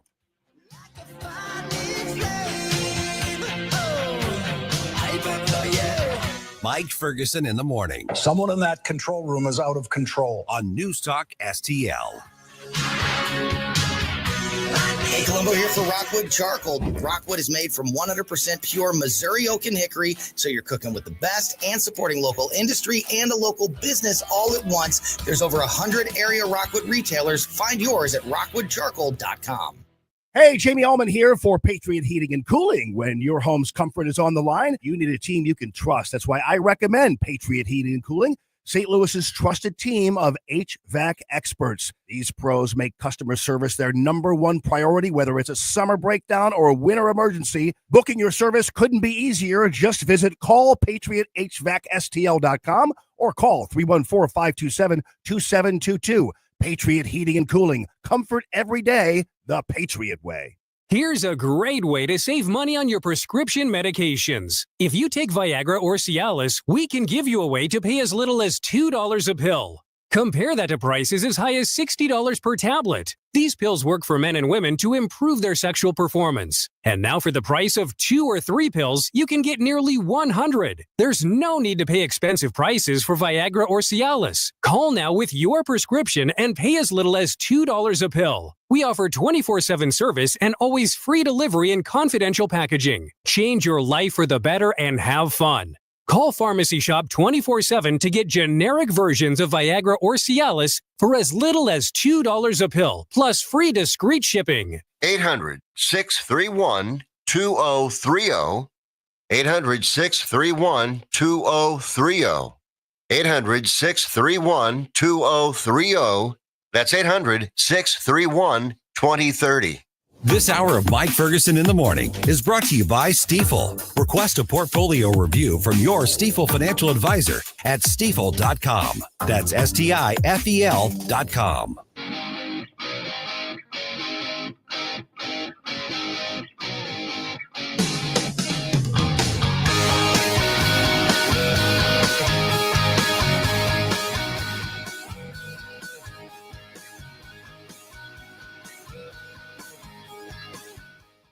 Hi, this is Jefferson County Councilman Billy Crow with a reminder to check out our new show, Jeffco Patriot Radio, this and every Sunday at high noon. Now, back to the Mike Ferguson in the Morning Show.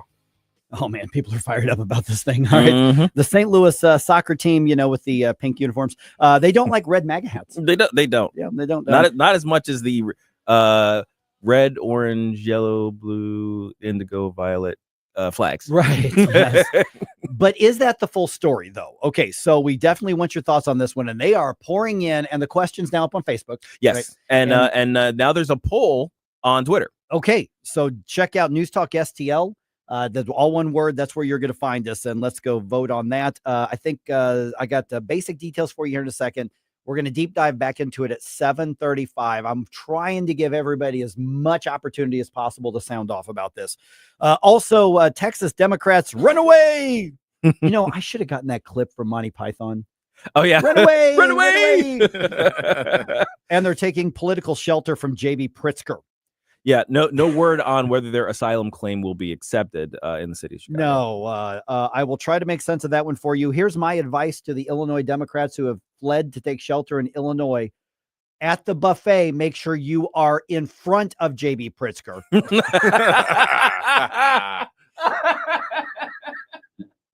Just word to the wise.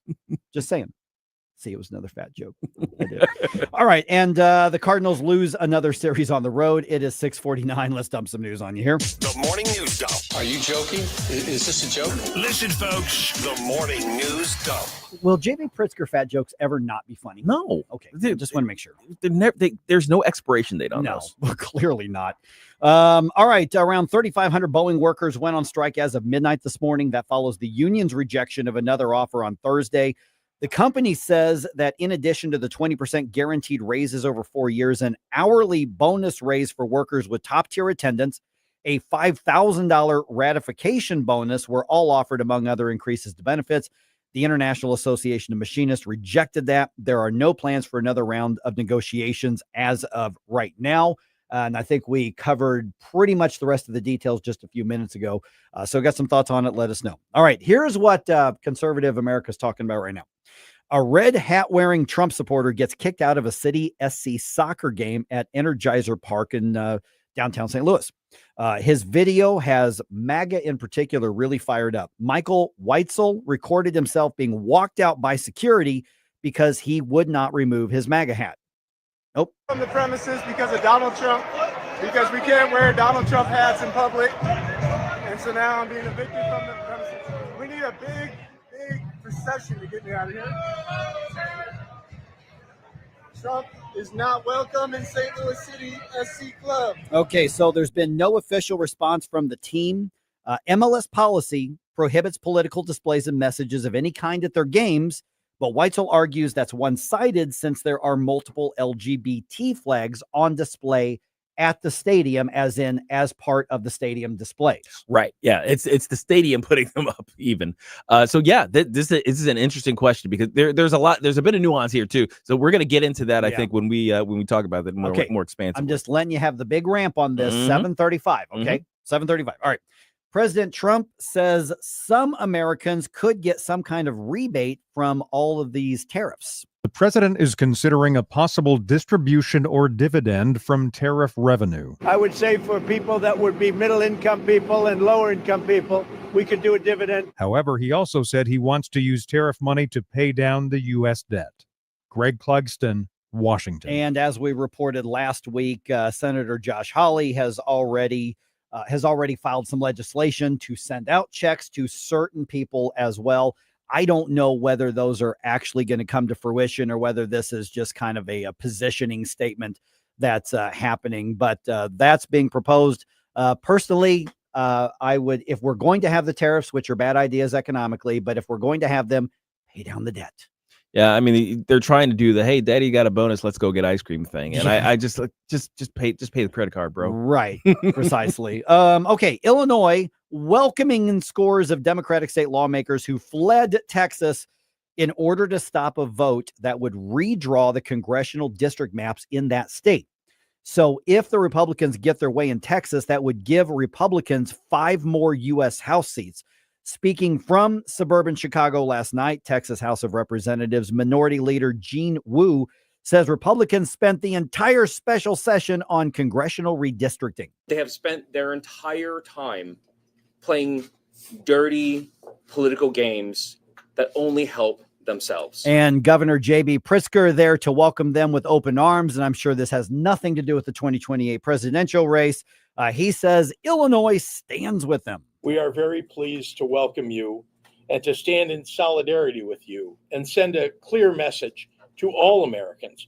We will not let power go unchecked. Who said that? J.B. Pritzker actually said that. Unchecked power. J.B. Pritzker is now complaining about unchecked power. J.B. Pritzker is complaining about unchecked power. JB unlimited power Pritzker. Yes. Over here just Palpatining up. Look, he did more, I think, in his state than almost any other in terms of the COVID madness, isn't he? Him in California. Him and Newsom were like the top tier of the tyrants, of the COVID tyrants. Absolutely. So he was truly tyrannical in how he clamped down on the people of Illinois, and he's complaining about unchecked power. Yeah. Jeez. All right. Texas Governor Greg Abbott is threatening to vacate the seats of every Democratic legislator who left Texas unless they return by 3 p.m. this afternoon. Republicans currently hold 25 of the 38 congressional seats in the state of Texas. And somebody may say, is that legal for Governor Abbott to do that? I have no idea. I don't know Texas law or the Texas Constitution. No clue. Do I think he's actually going to kick them out of the legislature? No, I do not. You don't think he would pull the trigger? He may try, but I don't think it's actually going to end up happening. Okay. All right. I think he might sign an executive order and then some court will slap that down like crazy. Yeah, that's probably true. Okay. Defunding works. Yeah, the Corporation for Public Broadcasting says it is shutting down and ending operations because of the decision to fund it. Yeah, that defunding, as I'm sure you know, officially happened with the recent rescission bill that passed Congress and was signed by President Trump. The 58-year-old organization funded PBS, NPR, and contributed to about 1,500 other local stations around the country, mostly radio stations around the country. CPB staff have been notified that almost all the positions will be eliminated at the end of their fiscal year, which is September 30th. And the few remaining ones are probably just there to shut off the lights and clean up the paperwork and move on. Now, this is primarily the clearinghouse for NPR and PBS. Right. Here's the thing. The Corporation for Public Broadcasting is not NPR or PBS. Right. NPR and PBS are not going anywhere. Yeah. So imagine there's $10 million that's been allocated by the government to distribute to places like NPR and PBS. That would go to the Corporation for Public Broadcasting. They would skim some off the top to fund their workers. And then, and then they would distribute money to. And they also have grants for like local independent stations. Yeah. Almost. I say almost because I haven't found any conservative stuff they funded, but maybe it's out there, but I don't think it is. Yeah. 100% of what they fund is left leaning. Yes. In absolutely. addition to the occasional documentary and truly neutral thing. But for the most part, it's a way to funnel taxpayer money into left leaning broadcasting. Yeah. That's all this. Yeah. It's more government money laundering. And the Democrats are claiming that millions and millions of people have called and emailed demanding that Congress not defund this. Okay. Well, if millions and millions of people done it, every one of you chip in $25 or $50, problem solved. Done. That's in the end. It's then 50 we're not million getting plus, for it. right? I mean, but you know how the Democrats are going to phrase this. Uh-huh. I mean, they're going to bring this up in 2026. It's like, you know what Donald Trump did?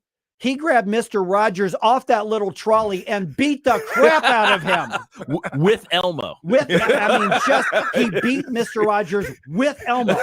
He grabbed Elmo by the ankles and just whacked Mr. Rogers and just beat the crap out of him. And then he made Bob Ross cry. Yeah, seriously. That's what happened. Bob Ross's painting, if he were still alive, would be tears falling from the happy little clouds. That's what's gonna happen. That's how they're gonna fried up Big Bird.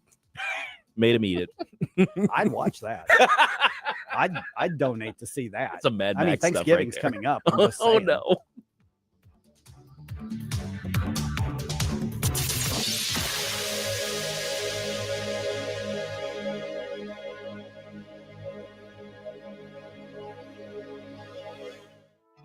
Hi, Sean Long from STL Fenceworks. A new fence or deck is an investment in your home and your lifestyle. But how do you ensure that you're getting the most out of that investment? At STL FenceWorks, we know the key is satisfaction. Satisfaction means getting a fence or deck that not only meets your needs, but exceeds your expectations. Satisfaction means working with a team that cares about your project as much as you do. Satisfaction means having confidence in the quality of your new fence or deck, knowing that it was built with the best of materials and workmanship. STL FenceWorks, your satisfaction is our passion.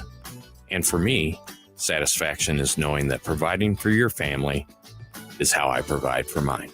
Visit STLFenceWorks.com and experience the satisfaction in making your backyard dreams into a reality.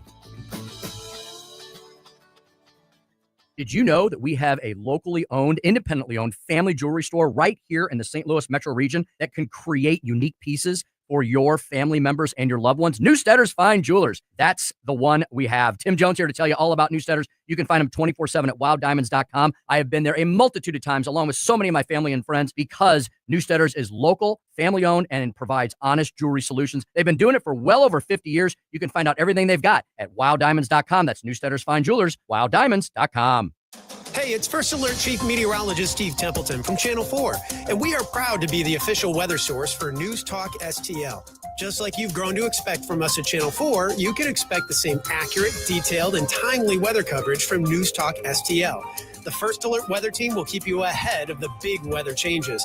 And the one thing you can count on in St. Louis, the weather is constantly changing. So Channel 4 and News Talk STL are committed to keeping you up to date and safe.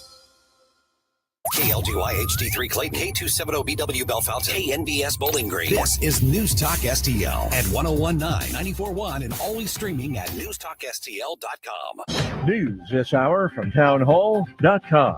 I'm Rich Thomason. Texas Governor Greg Abbott says House lawmakers who have fled the state, denying Republicans the ability to vote on a congressional redistricting plan, are derelict, and they had better return by this afternoon. If they don't, Abbott says he does have the power to remove them from office. A man suspected of gunning down 4 people in a southwest Montana bar on Friday remains on the run. Officials in Montana are warning the public to be on the lookout for 45-year-old military vet Michael Paul Brown, suspected of killing 4 people at the Owl Bar in Anaconda Friday morning, escaping the small town in a stolen vehicle containing clothes and camping gear. Montana Attorney General Austin Knutson. By all indications, this is an unstable individual who walked in and murdered 4 people in cold blood for no reason whatsoever. So there absolutely is concern for the public. Again, I'm going to stress, we believe this is an armed and extremely dangerous individual. Family members confirm Brown struggled with mental illness for years. Authorities are considering all possible options for his whereabouts and offering a reward. I'm Julie Walker. After Hamas released horrific hostage video, Israeli Prime Minister Netanyahu says it's clear the terrorists are starving their captives the way the Nazis starved the Jews. Netanyahu has vowed to wipe out Hamas.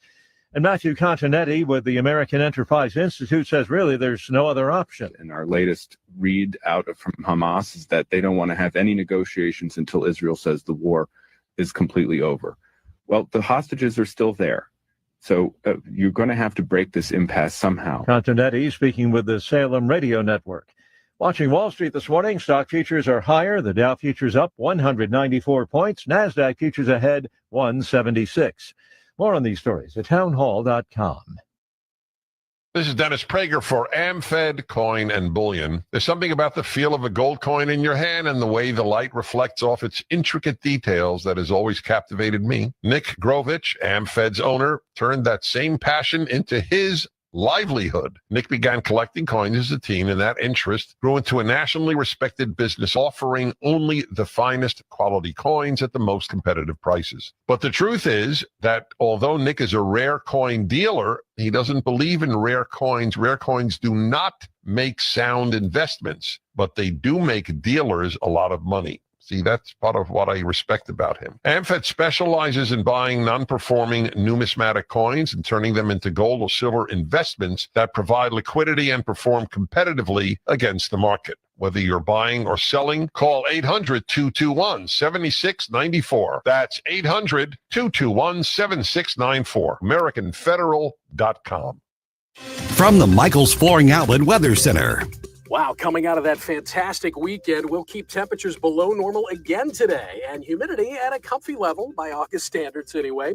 Partly cloudy with a high of 83. Let's be ready for some spotty storms from the St. Louis metro to the east late this morning into the afternoon and early evening. Then we're dry overnight tonight, some patchy fog, 68 for the low. A nearly identical day Tuesday, just slightly warmer, a bit more humid, the high tomorrow at 85. From the First Alert 4 Weather Center, I'm meteorologist Matt Chambers. This hour of News Talk STL brought to you by Chris Cooper and Serenity Wealth Management. Discover little-known strategies that could be the difference between choosing the care you deserve or having someone else decide it for you. Get a free copy of Chris's book at serenityltc.com.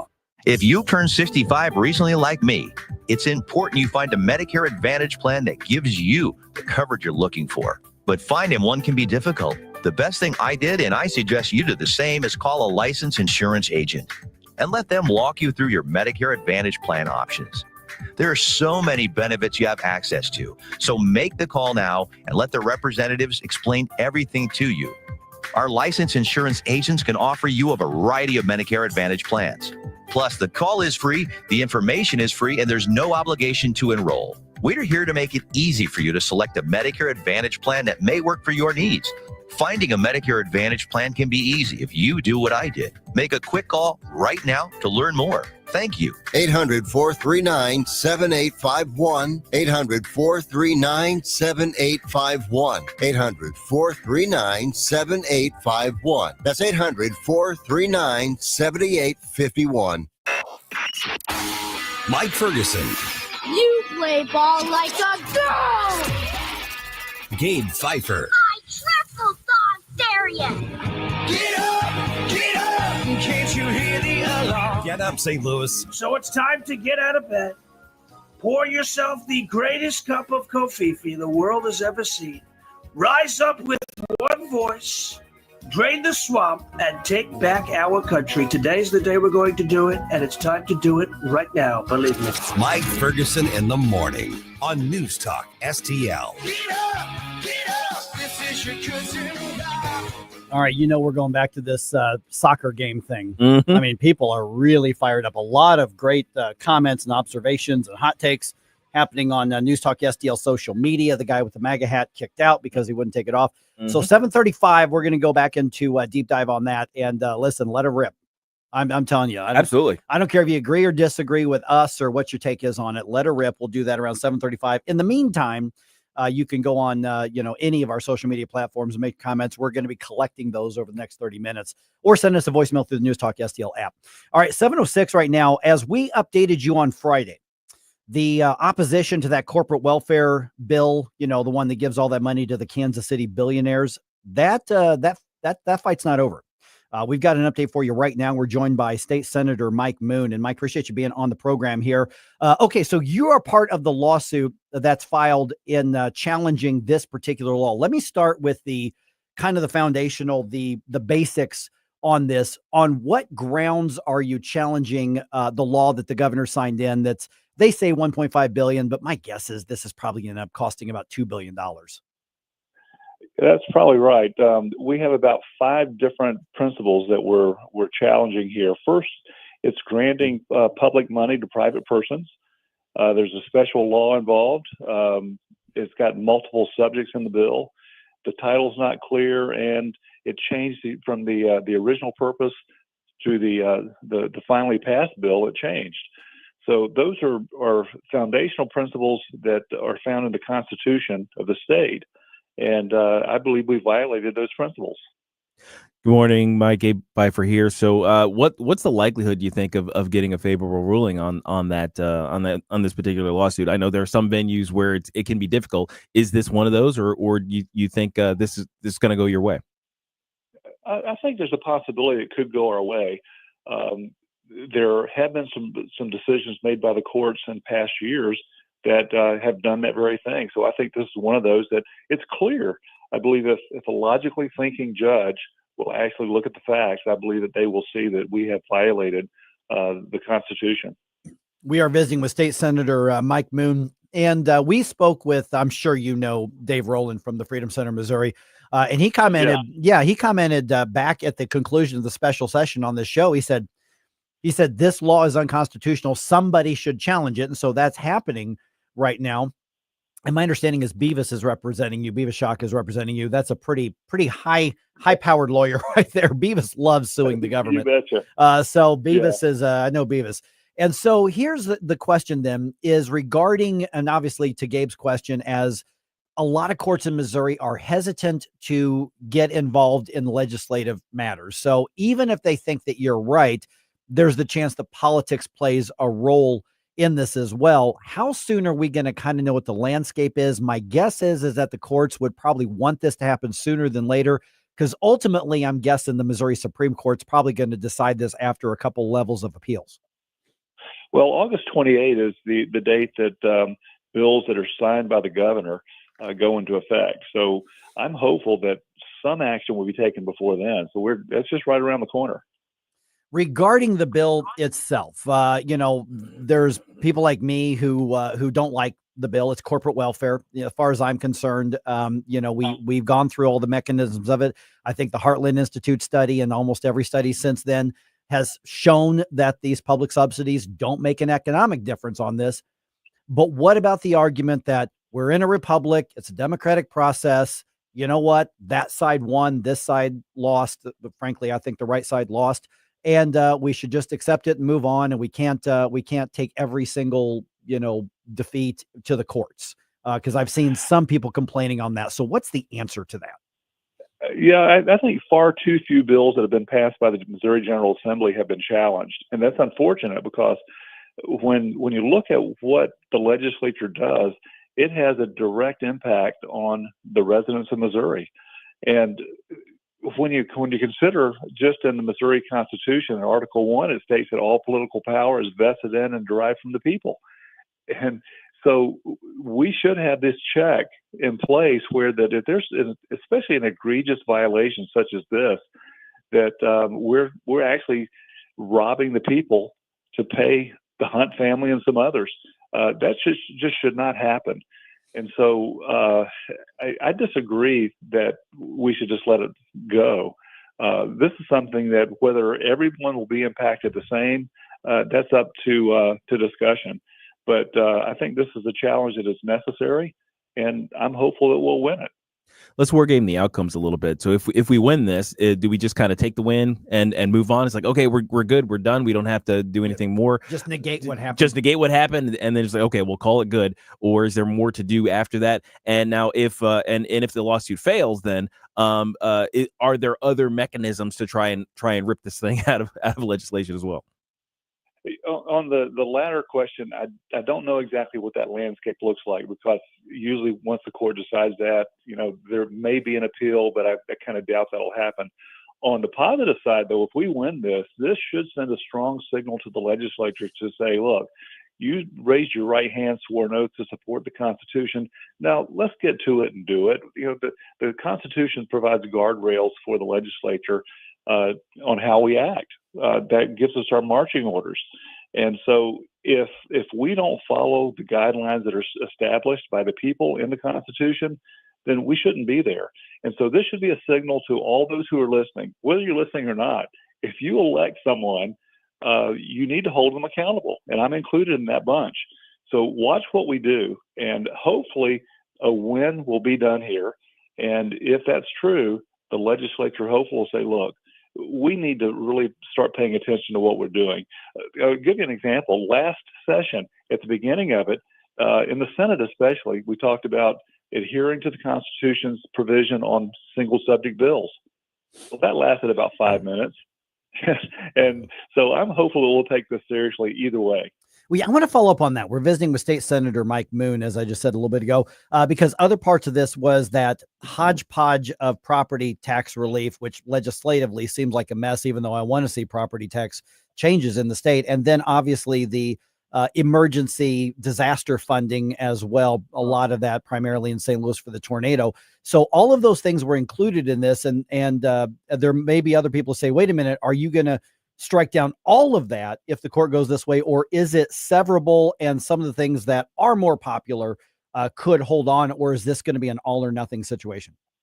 We're asking for all or none, and it's unfortunate that all those things were put together because they should not be. We should have handled those each independently, and that's a lesson that we need to learn because we've done that many, many times in the Missouri General Assembly, and that's how you get things done. Sometimes you say, look, I'll support your bill if you'll support my amendment to your bill, and yada yada.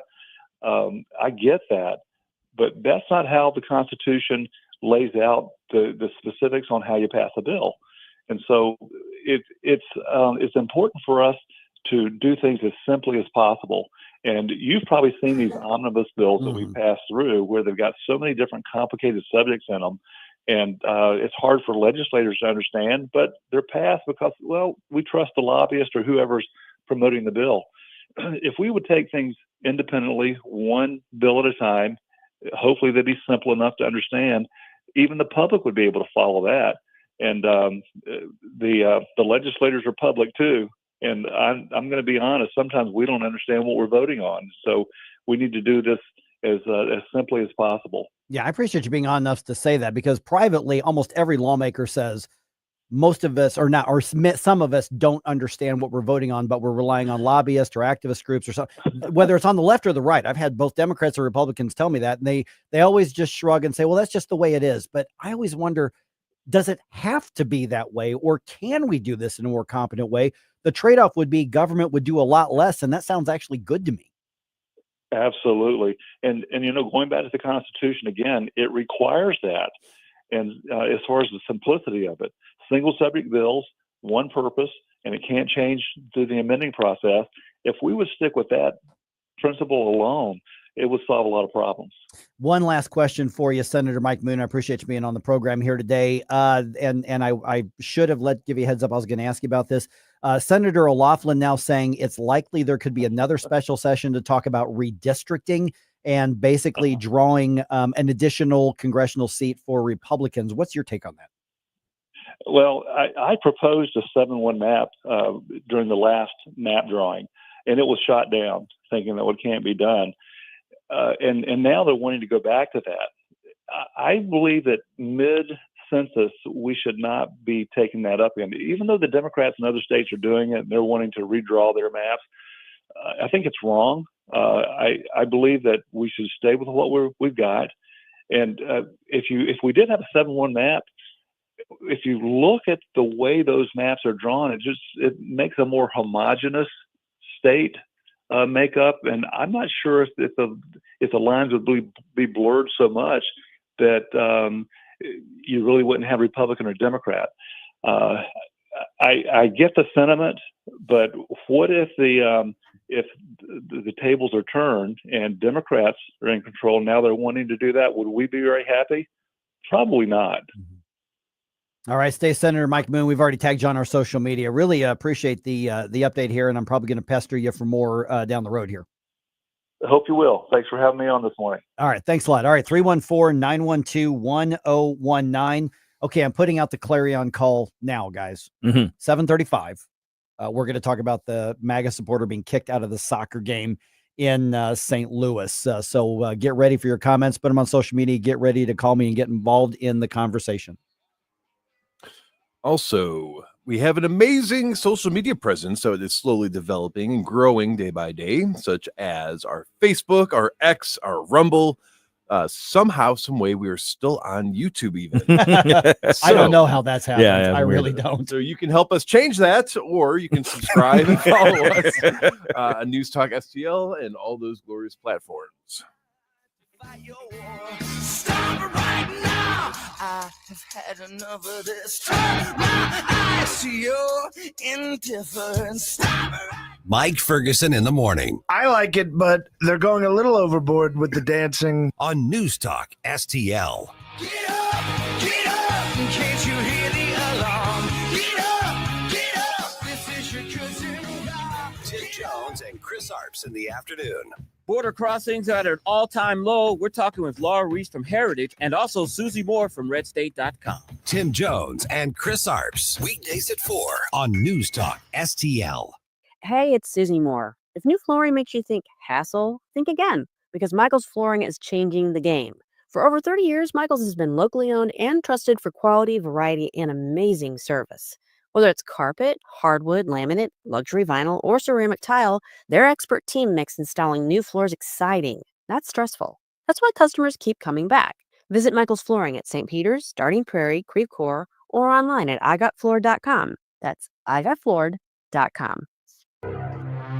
Parents want more choices rather than fewer when it comes to their children's education. And now some Missouri parents will have one more option to get their children the best education available.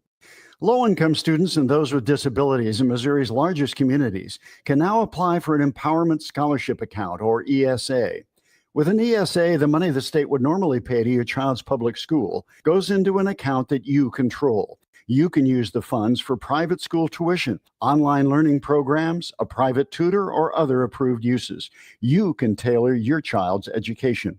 For too long, Missouri officials have operated on the mistaken notion that parents only need one choice. They're assigned public school based on their address. ESAs put parents in charge. It's school choice at its best, with money following the students to the place that best fits their needs. Learn more at showmeinstitute.org. This Show Me Minute has been brought to you by Show Me Institute and Show Me Opportunity. This app is absolutely fantastic. Yes, I listen on my phone. If you have a phone, you have a radio. It is awesome. Download the all-new News Talk STL app and listen anytime, anywhere.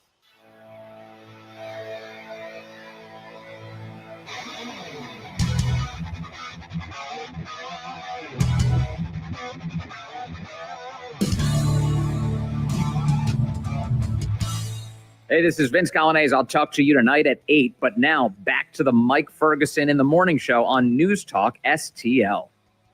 All right, you got to love it when Karens get trolled. Oh, right? yes, absolutely. Okay, so in this case, a cop trolled a Karen on social media. Oh, really? I'm telling you, you're going to love this story. Okay. All right. By the way, I know people are chomping at the bit to get to the MAGA hat-wearing guy at the soccer stadium. Our 7:35 segment's just a little bit longer than the 7:21, so I'm trying to give as much time as we can. Yeah, and we got polls out on we got a poll out on X, and then just the question in general out on Facebook, and also a poll on the app. So if you're an app user, you can answer the poll on the app as well. Do it. And hey, there's quite a conversation going on in the Rumble chat box alone. Mhm. So by 7:35, we're gonna be collecting some of the comments, Be loaded up. reading those. Give me a call 314-912-1019. Basically, I'm giving you a ramp to launch into this thing because it's got basically conservative media talking, but that's it. Right. Yeah, it's not being talked about in mainstream media. All right, 7:21 right now. Quick topic here because I want to get to this cop trolling this Karen here. Mhm. Who doesn't love a good cat video on social media? Oh gosh, cat videos are the Seriously, what was okay? great. Which one of your favorite cat videos that you've seen lately? Because I bet you everybody has seen them. Okay, let's see. There was one it's got like a cat who's got like a little camera on their collar or something like that, just showing them just being. I've seen that one. Being excellent at balance and athleticism, just getting up, crawling up trees and jumping on fences and tightrope walking. Essentially, just amazing. Cats are freaking amazing. Yes. Yeah, I saw one. It was two little kittens that got adopted. They were different types of cats, but they had bonded when they were in the shelter together. So they were like literally hugging each other. I saw that one. Yeah, the lady's like trying to pull them apart gently, and they're like, no. I like so cute. I saw one where there were two cats like up on a counter or something, and one of them puts his paw up on the other and like leans into his ear. And it looks like he's saying something, and then he sets his paw back down, and the other cat just turns his head and looks like, "What did you just say?" And those are the kind of things that are hysterical. So the reason I bring that up, over 500 movie theaters this past weekend took part in something called a Cat Video Fest. What? And they showed a feature-length collection of some of the most funny and popular cat videos from social media. And it was in theaters in the US and in Canada and apparently a couple others in like Europe. So somewhere between 90 and 120 minutes of a compilation. It was like 75 minutes. 75. Okay. 75 minutes. A compilation of cat movie videos. of cat videos And at a theater. as a feature in theaters. Wow. And I don't know if there were any around St. Louis. They were all independent theaters. And it raised over $1 million for various animal charities around the world. That's amazing. And apparently this has been going on for a few years. Really? And it's getting bigger and bigger every year. And I don't know what the attendance was, but they raised well over $1 million for these charities. Well, I got to say, theaters are having to make some creative choices on what they're putting on their screens because of the creative bankruptcy of Hollywood right now, and the fact that they can't make any money doing what they do. So I'm here for it. Yeah, I'm here for it. Exactly. So if you do a search for Cat Video Fest, there's actually a trailer that they actually created as well. Nice. So you can find it on there. Cat Video Fest. Okay. All right. This story cracks me up. This is out of Pennsylvania. Okay. So police were called in Cumberland County, Pennsylvania. And if you don't know where Cumberland County is, I don't either, but it's in Pennsylvania. And so police were called praising an Upper Allen police officer who responded to a call. Somebody reported a kid's lemonade stand. Oh, one of those. One of those. Oh, those are particularly bad to me because there's no reason for it. I mean, you could argue about, okay, well, this HOA rule or this thing, or maybe they didn't like the noise your motorcycle was making. It's like, okay, there might be a kernel of something defensible there. There's nothing. There's nothing when it comes to reporting a freaking lemonade stand. Exactly. So an anonymous Karen, which they're just referring to as Mrs. Anonymous, we don't know who it was, made a complaint and called the police because a kid was running a lemonade stand. And according to a press release from Police Chief Andrew Parsons, the caller said the kids were too close to the road and said they were being annoying. So basically they were running They were being annoying. A lemonade stand on the sidewalk. Wait, children were being children? Children were being children, and they were being entrepreneurs. Right. That's actually the opposite of annoying to me. Yeah, stuff which we should be encouraging. Okay. So Officer, and it's, man, I'm going to get this wrong. Officer Sanguinito was dispatched out to the lemonade stand. So he reported to the scene of the crime. The crime. Right. And you know what he did when he got there? What? He bought some lemonade. Okay, yeah. And then he snapped a selfie with the girl, and he put in the caption on like Instagram and all those.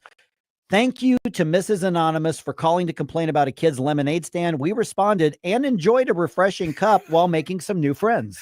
And that's what the police officer put up. That's brilliant. Okay, good. Yes. Yes. Absolutely. And so the Karen gets trolled. Nobody gets humiliated. Nobody gets hurt.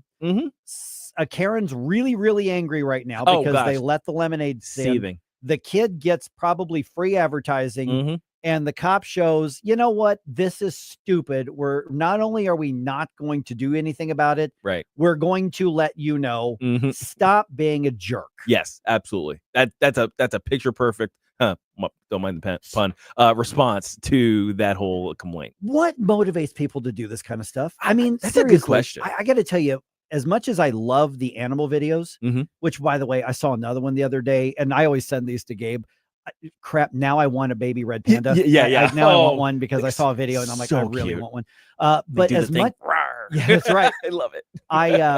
As much as I love those videos, I scroll past the Karen videos. I hate them. Yeah, they put me in a bad mood. It makes me so angry. It's tough to watch. People will do this to other people. Those and the HOA president. I might hate watch it. If it suggests that they get some comeuppance by the end of the video, I might watch it. But it still makes me mad. What motivates people to act like this and do this? I mean, what would motivate somebody to call the police on a kid who's operating a lemonade stand? Yeah, I agree. I'd much rather watch videos of capybaras enjoy, just kind of hanging out in the wilderness than, sitting on top of crocodiles. Because they actually have no natural limit. That's right. Yeah, everybody loves them. You can literally see, like, sometimes other animals use them as little taxis. It's amazing. Oh, yeah, these right on their backs. But I want to guess this was either the person calling the police and the kid. It had to have either been an OSHA representative or a food inspector or somebody. Because, I mean, it's job protection. Yeah, they say, oh, you have a license for that. Somebody from the city government saying, oh, not paying taxes, I see. But why would you want to crush the industrial spirit and the entrepreneurial spirit of a child like that? And why is it your business? Seriously. I mean, I just don't get people, I see something that I wouldn't do. Therefore, I'm going to shove my face in it and I'm going to let you. I mean, and that the whole world hates the Karens. And I think the male equivalent is now a Chad. Oh, I think is it Chad? Is No, it Chad? Kyle. It's Kyle. Okay, yeah, that's right. Karens and Kyles. Yep. Chads And- are at the gym. Okay. Chads are okay, sorry. Chads and Stacy's, Kyle's, and Karen's. There you Got go. Yeah, there you go. And so I don't understand what motivates people, especially when they decide to record themselves Oh, gosh. being an idiot. Oh, yeah. And you've got to know by now the whole world is going to hate you, but maybe even that attention's better than no attention. I guess I don't really understand. And the thing is, there are kind of two parts as to why it's really bad for society. A, because the making the complaints, being the jerk or a-hole or whatever, it just sours people on social interactions. I mean, it's like I don't need to take all this. This is absolute garbage. And the other thing is, it discourages people from having legitimate public gripes about certain things, like back in the day, right? When the kids were acting up in the neighborhood, and the lady across the street said, "I'm gonna tell your mother." And that regulated child behavior in the neighborhood. That was a good thing, but they turned it into something nasty. Maybe the lady that called couldn't find like a quarter or something, and she's mad she doesn't get lemonade. She doesn't get lemonade. But Don says the only thing that would have actually made this a better story is if they had also reposted the location of the lemonade stand, so the young lady could get more business. Yeah, I agree with that. That would be great. I'm trying to remember if I've ever called the cops on anything in my neighborhood. I don't think I ever have, other than there was a car crash. I mean, I called 911 when there was a crash. Sure, yeah. But as far as like calling on somebody, Yeah. I don't think I can't remember any time that something has gotten to the level that's so bad. Now, I've seen some dumb stuff in the various places I've lived, But you've never narked it on never anybody. dawned on me that is something I should call the police on. Right. Let me call the force of the state. Yeah. I want them to send a guy who's well trained in weapons to go deal with this. My brain doesn't operate like that. And it makes you wonder if there was somebody kind of like that in the stands at the City SC game who saw the guy wearing the MAGA hat, and they were like, "Hey, there's some guy over here making political statements. Somebody tell somebody with the uniform to kick him out." So you've probably seen the video on social media, MAGA hat wearing Trump supporter getting kicked out of the City SC game. We'll fill in the details. Call us now or send us your thoughts on the whole thing. Who's right and who's wrong? We'll get into that at 7:35. And also making the news rounds, Oprah Winfrey apparently is learning that lies have a lifelong effect. She's still alive? Really? Yeah, you'd think she'd be hanging on the island. Anyways, Larry Connors has some more thoughts on that coming right up, so stay tuned.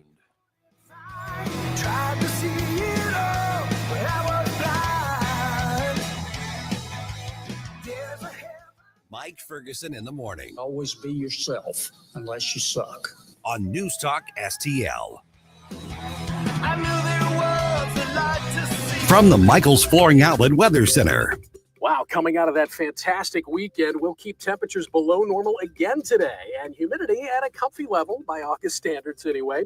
Partly cloudy with a high of 83. Let's be ready for some spotty storms from the St. Louis metro to the east late this morning into the afternoon and early evening. Then we're dry overnight tonight, some patchy fog, 68 for the low. A nearly identical day Tuesday, just slightly warmer, a bit more humid, the high tomorrow at 85. From the First Alert 4 Weather Center, I'm meteorologist Matt Shea. You and I might have something in common, back pain. I can tell you where I go for help, Esquire Sports Medicine, the spine of St. Louis. They can put athletes back on the field so they can clearly help us. Esquire Sports Medicine, hands-on chiropractic help on Big Bend, just north of Highway 40, 314-644-0885. EsquireSportsMedicine.com. EsquireSportsMedicine.com. Larry Connors Commentary, brought to you by Vincent's Jewelers, offering a wide selection of jewelry, including lab-grown diamonds, affordable earrings, bracelets, necklaces, and rings, up to 75% off their natural counterparts. Visit VincentsJewelers.com. This is Larry Connors Commentary on News Talk STL. The mockingbird is a state bird of Texas. This bird is unique because it often mocks the sound from other birds, thus the name. Some say mockingbirds might have at least 20 different songs they sing.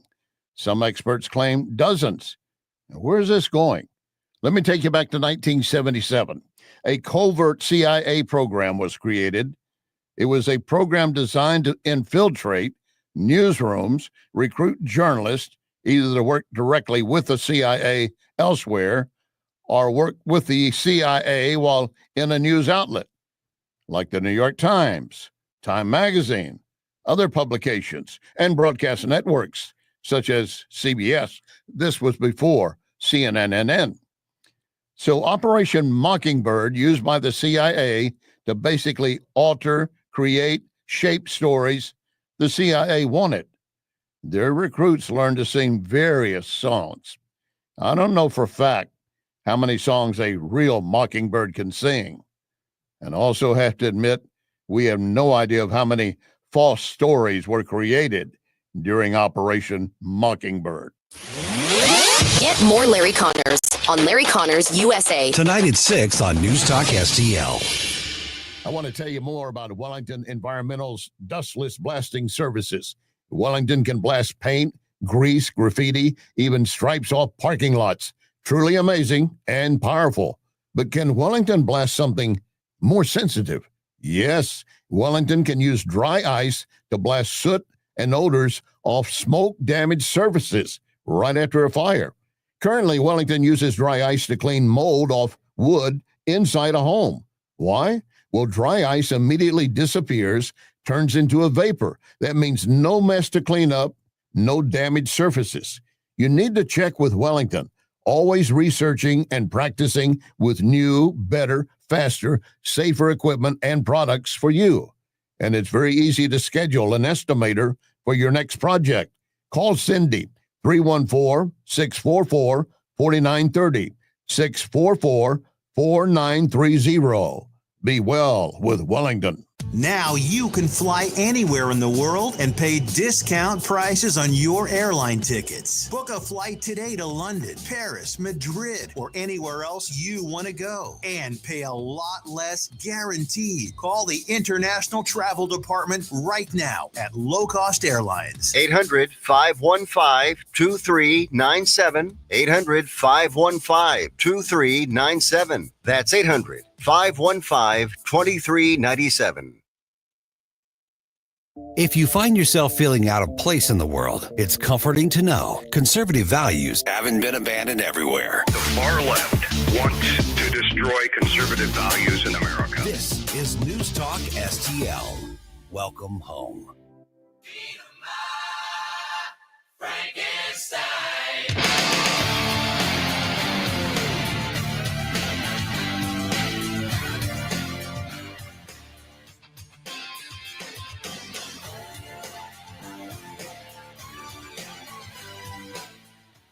Hey, this is Larry Connors. Make sure you're listening later today at 6 o'clock on News Talk STL for my show, Larry Connors USA. Now, back to Mike Ferguson in the morning. By the way, Alice Cooper is coming to the factory in Chesterfield. Oh, no, I don't remember the exact date, but now that you played that bump music, that I'm like, oh yeah, he's coming back to the factory, or come back to town in the factory, and that's gonna be a great show. Maybe his Frankenstein will want some lemonade. There you go. Precisely. All right, 7:36 right now. Okay, this is the video that, and again, I can't stand this term, went viral over the weekend. A Trump supporter kicked out of a City SC soccer game in St. Louis for wearing a MAGA hat. The stadium is actually called Energizer Park. They're in downtown St. Louis, but it's where the St. Louis MLS team plays. So I'm going to go through the relevant facts. I'm going to step back and go, here are the facts of the situation. Right. Then let's get into everybody's hot take on this. Yes. 314-912-1019. So I don't know if his name is Michael Weitzel, I think is how you pronounce his name. I don't know if he's MAGA, if he's particularly conservative, if he's an active Republican, or where he is on the right, but he's clearly on the right. Yes. And definitely within the MAGA phase, MAGA part of all of this. But first of all, that confuses me as to why you'd want to go to a soccer game. But anyway, that's a whole other thing. Why are you season ticket holder? Yeah. So apparently he's a season ticket holder, according to the article at Red State and Daily Caller as well. So here are the basic facts of the situation.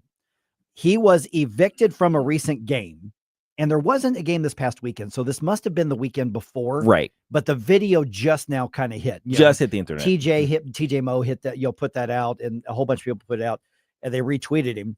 And he was evicted And here's just a fact of the case: because he had a MAGA hat on. That was the reason given. That was the reason that he was evicted. The security came up and said, "You can't wear that. You got to take it off, take it down." And he's like, "No, I won't do it." Right. And if you won't take it off, then you have to you got to go. And so he refused to do it. And of course, once the security came and told that to him, and they said, "Well, all right, well, we got to go." And then he starts recording, and here's part of what he recorded. I'm being evicted from the premises because of Donald Trump, because we can't wear Donald Trump hats in public. And so now I'm being evicted from the premises. We need a big procession to get me out of here. Trump is not welcome in St. Louis City SC Club. Okay, so the entire video is about 1:52, and most of it you can decipher what he's saying when you're watching the video, but there's a lot of people shouting over that. So there's a lot of background noise. That's the meat and potatoes of the whole thing there. Okay, so that is just a fact. Mm-hmm. He was removed from the stadium because he was wearing a MAGA hat. Right. That is a true statement in context. Mm-hmm. Okay, what else is true and in context is that MLS has a long-standing policy.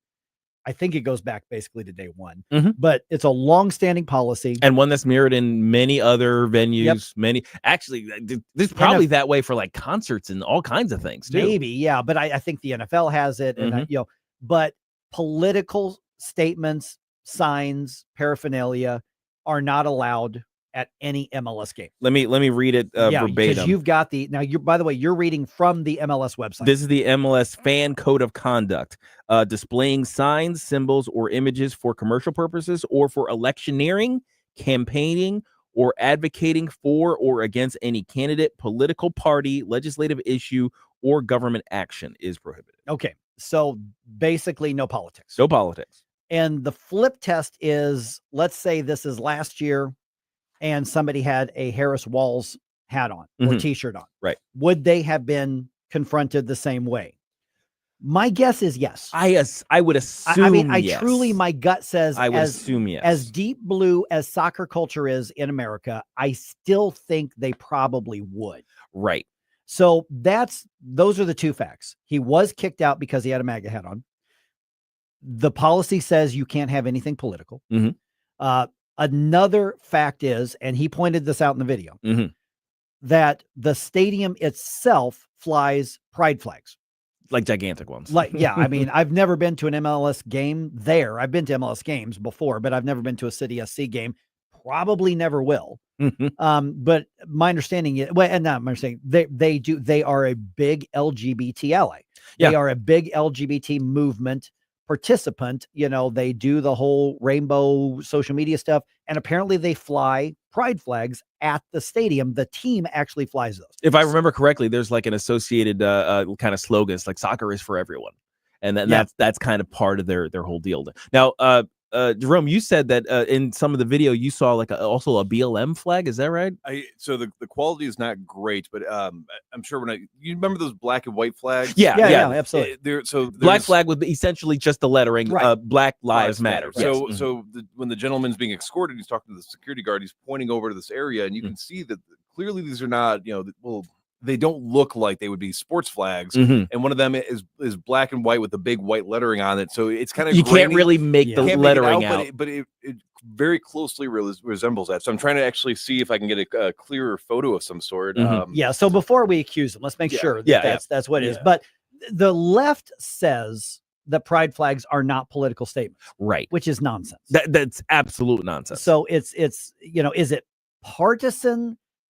Basically, but not, but still, it is a partisan issue though. Regardless of for the most part, regardless of whether there's a particular political party associated with it. To me, that falls into the category of advocacy as described in the fan code of conduct, right? Right.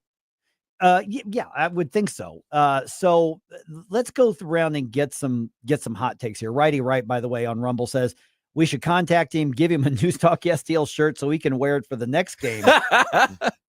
Hey, there's nothing. Well, I guess it's a commercial thing, but I don't know if they would kick him out for that, but that would be really funny. Given what they did to us on Facebook, for just saying that we exist and we are conservative, and they accuse accuse us of election interference. That was actually what was given as the excuse. Yeah. And they kicked us off. They gave our money back for the advertising we had paid for them. Accept it. Yeah. Yeah. So I mean, it's entirely possible it could be interpreted that way. Yeah. So Don makes a good point as well. So MAGA is associated with Republicans, but the rainbow flags are associated with Democrats. So I think that's why a lot of people are also viewing this as like, well, these are LGBT. I think it'd be funny if we all showed up in rainbow attire, but this is for God's covenant with us. There you go. Yeah, now what are you gonna do? Yeah. With the verse, a rainbow over like the ark sitting on Mount Ararat, and the verse. Yes, absolutely. Okay, but yeah, I think one of the part of the nuance here that I like to focus in on is the interpretation of of what the symbol is. Now, granted, MAGA is very much a Donald Trump movement. It's his brand. Yes. He started it. He sells the MAGA hats. And Michael Weitzel actually said that. He said Donald Trump isn't welcome here. Right. You know, that because so he is acknowledging that this was a statement in support of President Trump. Right. That's what MAGA stuff is. That's what MAGA stuff is. Yeah. So in that regard, yeah, you can say, okay, well, they're interpreting that through the lens of the code of conduct. Right. They are right to kick him out by the letter of the policy. If he won't take the hat off. Yeah.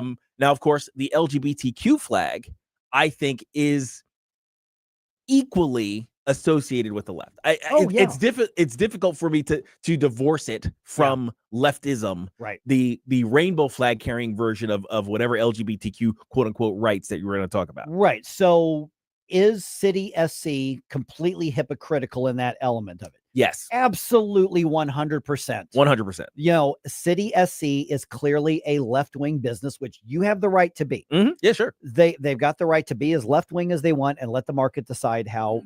By the way, it's one of the reasons in America, soccer isn't as big here as it is in Europe or South America or places, Asia or places like that.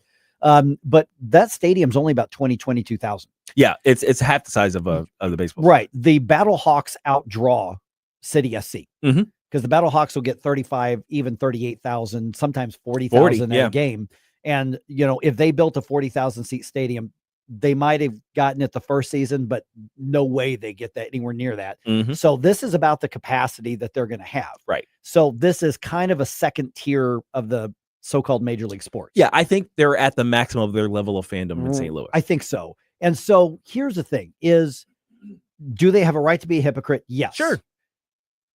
Did Michael Weitzel basically know what he was doing? He's stirring up a hornet's nest, and maybe it needed to be stirred up. But the statement he's making is making a statement. But the whole thing would have been avoided if he abided by the policies. Right? Is that fair to point out, or am I selling out the right? Or am I selling out the president by saying, well, that is the rule? Maybe it's a dumb rule, but that's the rule.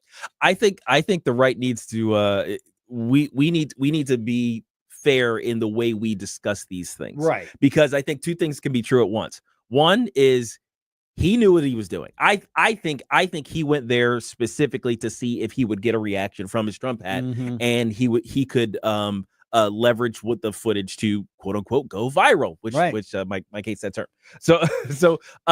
And it worked. I don't think it is out of bounds to state that as the reality. Now, I guess then to look at it, I guess in the larger context of pointing out the hypocrisy of the stadium, right? I think in that regard, yeah, maybe there is a use to that. There is a social good that's being done by his attention seeking. Right. Do I think he's a victim? No, not particularly. But he got what he wanted. Could the point being made be important? Yeah, I think that's fair too. Yeah, I mean don't get me wrong. I'm about to make an analogy, but I am not equating these two things. They are way far apart. When in the 1960s, when black folks showed up at a diner where they were not welcome and they sat down in a seat where it said whites only, they knew what the consequence was going to be. They knew they were stirring the pot. They knew they were going to get dragged out by police if they didn't get up and move. But the point of them doing it was to point out the problem with that establishment. So in that regard, I think that's what he was. That's what he was seeking. Okay, so the same playbook. The same. We're not playbook. equating. We the are two not things. equating the two concepts. Please do not mishear me. Okay, so a couple comments have come in on Rumble in particular. Allison, by kicking him out over that hat was more of a political statement than the hat. That's interesting. Interesting. Yeah, that's interesting. Right. You never know what Righty Right's going to do. Time for a flag that says a man is a man, a woman is a woman. Everything else is a degree of mental illness flag. I'm pretty sure you're not getting that one past the door. How about this? Let's see here. Yeah, but PMS 3105. Well, this guy's video has gone nationwide, so he has accomplished what he wanted. I think that's fair. Absolutely, yes. That's fair to say. And he or she also said, I'd be interested to see if Christian clothing is permitted and not seen as political. That's a good point. I think it depends on what it says. Did you know there's a straight pride flag? I did not know that. I did. I just looked. I was just curious. Like, is there a straight pride flag? Yeah. So there's a pink side and a blue side, and it's got the male and female symbols in the kind of interlocking sort of thing. I'm not flying that. Super straight pride. But, super straight. And on that note, Don says just because you can doesn't mean you should. See, that's kind of I'm sympathetic to that argument very much.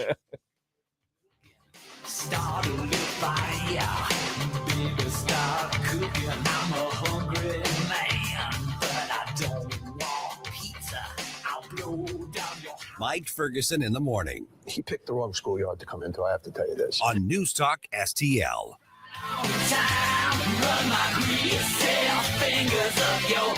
Kathy Connor from Connor Roofing is here. Kathy, how you doing? Good. Hi, Vic. You know, when you need a roof, I don't want to call a stranger. I want to call you. Yeah, thanks. At Connor Roofing, we're more than just a roofing company. How long you been doing it? Since 1993. And year after year, storm after storm, you guys are always there. Because this is our home too, Vic. Our kids go to school with your kids. We cheer for the same teams. Go Blues! So support your neighbors. Call Connor Roofing at 314-375-7475 or CONNER roofing.com. Thanks, Vic. For 3 generations, one family has ruled the road in quality asphalt paving. Ruby's King of the Road Hot Mix Asphalt Paving. Family owned and operated. We're your leading authority for driveways, lanes, and parking areas. No project is too small or too large. We cater to both residential and commercial needs with unbeatable quality at just $38 per square yard plus labor. Call 636-295-9949. 636-295-9949. Ruby's King of the Road Hot Mix Asphalt Paving. You save when we pave. Experience the true flavors of Mexico at Dos Primos, O'Fallon's premier Mexican restaurant. From sizzling fajitas to homemade caldo de pollo, every dish is crafted with the freshest ingredients and traditional recipes, all made fresh daily in our kitchen. Cool down with our famous margaritas or your favorite cerveza, while our friendly staff makes you feel like family. Dine in or carry out. Visit DosPrimosMexicanRestaurant.com or find us on North Main in O'Fallon.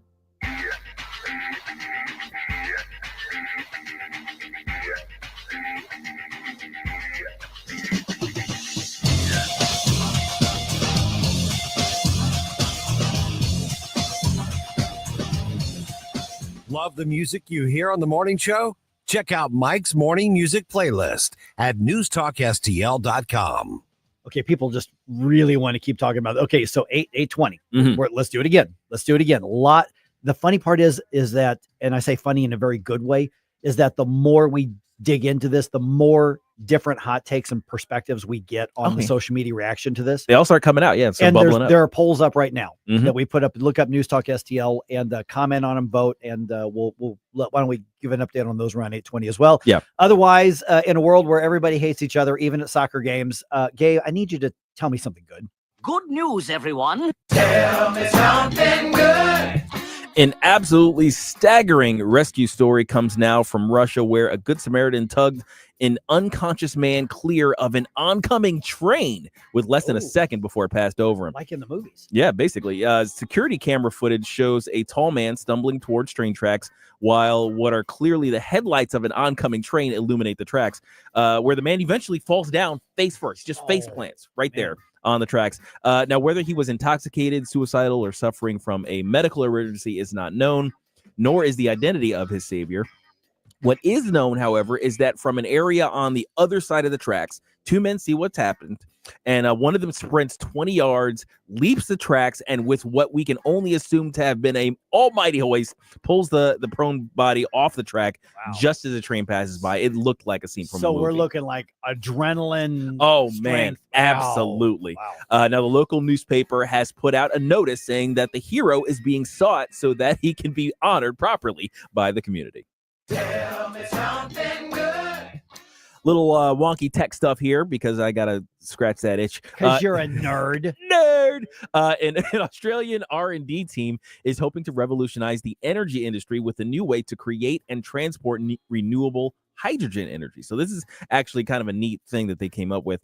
If you remember back in the day, hydrogen fuel cells were sort of a major competitor as a power source for an emerging electric vehicle market. Particularly because the only waste product from such fuel cells is water. So that would be really cool that if your car just spat out water and that was the only waste product. They eventually lost out to lithium-ion batteries, though, like the ones used in Tesla. But when it comes to large-scale applications like buses and trucks and other commercial and industrial machines, the hydrogen power market is still growing. I don't know if anybody knew this. I didn't. Now, the problem with hydrogen, though, is that its gaseous form is highly flammable. Oh. A little bit of a problem. Yeah. I believe it was the Hindenburg that was running on hydrogen at the time. Oh, that's true. Yeah, exactly. Kind of did a number on its popularity. And its liquid form requires getting cooled down to negative 250 degrees Celsius, which takes a lot of power to do. Yeah, I was going to say, how much power does a hydrogen cell provide? Now it's very close to the equivalent of the lithium-ion batteries. Okay. Now the problem is they need a large volume in order to do it. So fitting them in smaller passenger vehicles is tough. But if you're using like a bus, if you've got a truck where volume isn't that big of a deal, but weight is, because it's actually lighter than the lithium-ion batteries, then it does really good. So those problems, among others, make it difficult to build an energy transportation infrastructure like we have for other forms of energy. The partnership from Curtin University and Velux Energy Materials proposed instead to use the newly discovered process of, now bear with me here, mechanochemical reaction. To check this out. It infuses gas into powders by spinning it at high speeds in chambers filled with metal balls. Okay, look, don't ask exactly how that works because I'm it's beyond me too, but it's a really cool thing. Basically, they can put hydrogen into powder form. Wow. In any case, this process appears to be cost efficient, easily scalable, and poised to change the game for hydrogen energy by 2040, when the university and corporate sponsors expect to hit production targets of 550,000 tons for the year. Wow. If this can lead to wide adoption, in heavy industries, we could see environmentally cleaner and more cost-efficient systems in everything from construction vehicles to mining facilities. Right. So, yeah, pretty cool stuff, if you ask me. Tell me something good. At an adoption meet and greet event hosted by an animal rescue back in June, a shelter dog diagnosed a medical emergency without ever being trained to do so. What? Just randomly. Pit Bull Lab mix Sweet Sienna. She broke away from the crowd at an event, walked up to a man at a slight distance, sat in front of him, and put her paw on his leg. The cutest thing ever, but she was signaling. Quote, she sat quietly at his feet, refused to budge, and softly placed her paw on his leg, the Friends of Campbell County Animal Control of Virginia said in a Facebook post. In the comments section of that post, the man's wife, Kristen Davis, explained that he had suffered from several myoclonic seizures that morning, but after returning home for a rest, he seemed to have recovered. But venturing out later that day was apparently too much, and the seizures returned just as Sienna had predicted. Wow. Really cool. The story was featured on the news. Applications for adoption came in by the dozens, and the 60-pound pooch would go on to find her forever home with Virginia resident Sharon Sweeney. So nice. Good stuff. Tell me something good. Now, to help you plan to have a good week, Tuesday is National Night Out Day, so there may be some block parties in or near your neighborhood to promote police community partnerships, like what was going down at the lemonade stand. Yes. And now Wednesday is National Root Beer Float Day. Love me a good root beer float. Thursday is Purple Heart Day, so nice. Honor to whom honor is due, absolutely. Friday is National Frozen Custard Day, and today is National Chocolate Chip Cookie Day. Wait a minute, today is what? National Chocolate Chip Cookie Day. C is for cookie, that's good enough for me. C is for cookie, that's good enough for me. C is for cookie. That's good enough for me. Oh, cookie starts with C. Nom, nom, nom. Yes, Cookie Monster bringing the heat. So look, it's hard to beat a glass of ice cold milk and a warm chocolate cookie or two. Absolutely. Or 3 or 4. You got to go work out, Gabe. I know. Go earn that cookie. I got to earn the cookie. Oh, man.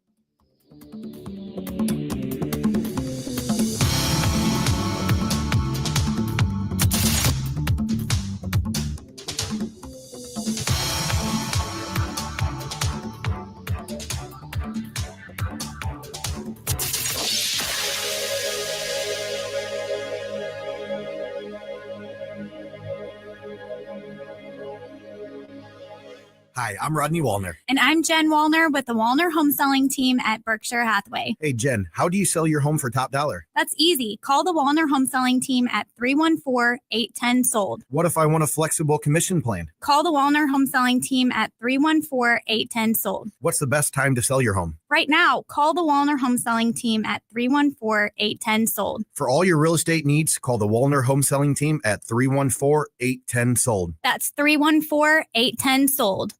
The Vic Porcelli Show. The one and only Karen Catalina. That's not always a bad thing not to be a mensch. Oh. Sometimes you're a little bit of a rabble-rouser. It depends. Yeah, you are a mensch. You're a mensch, but, I think you can be. Because he's a mensch. Because I'm a mensch, okay?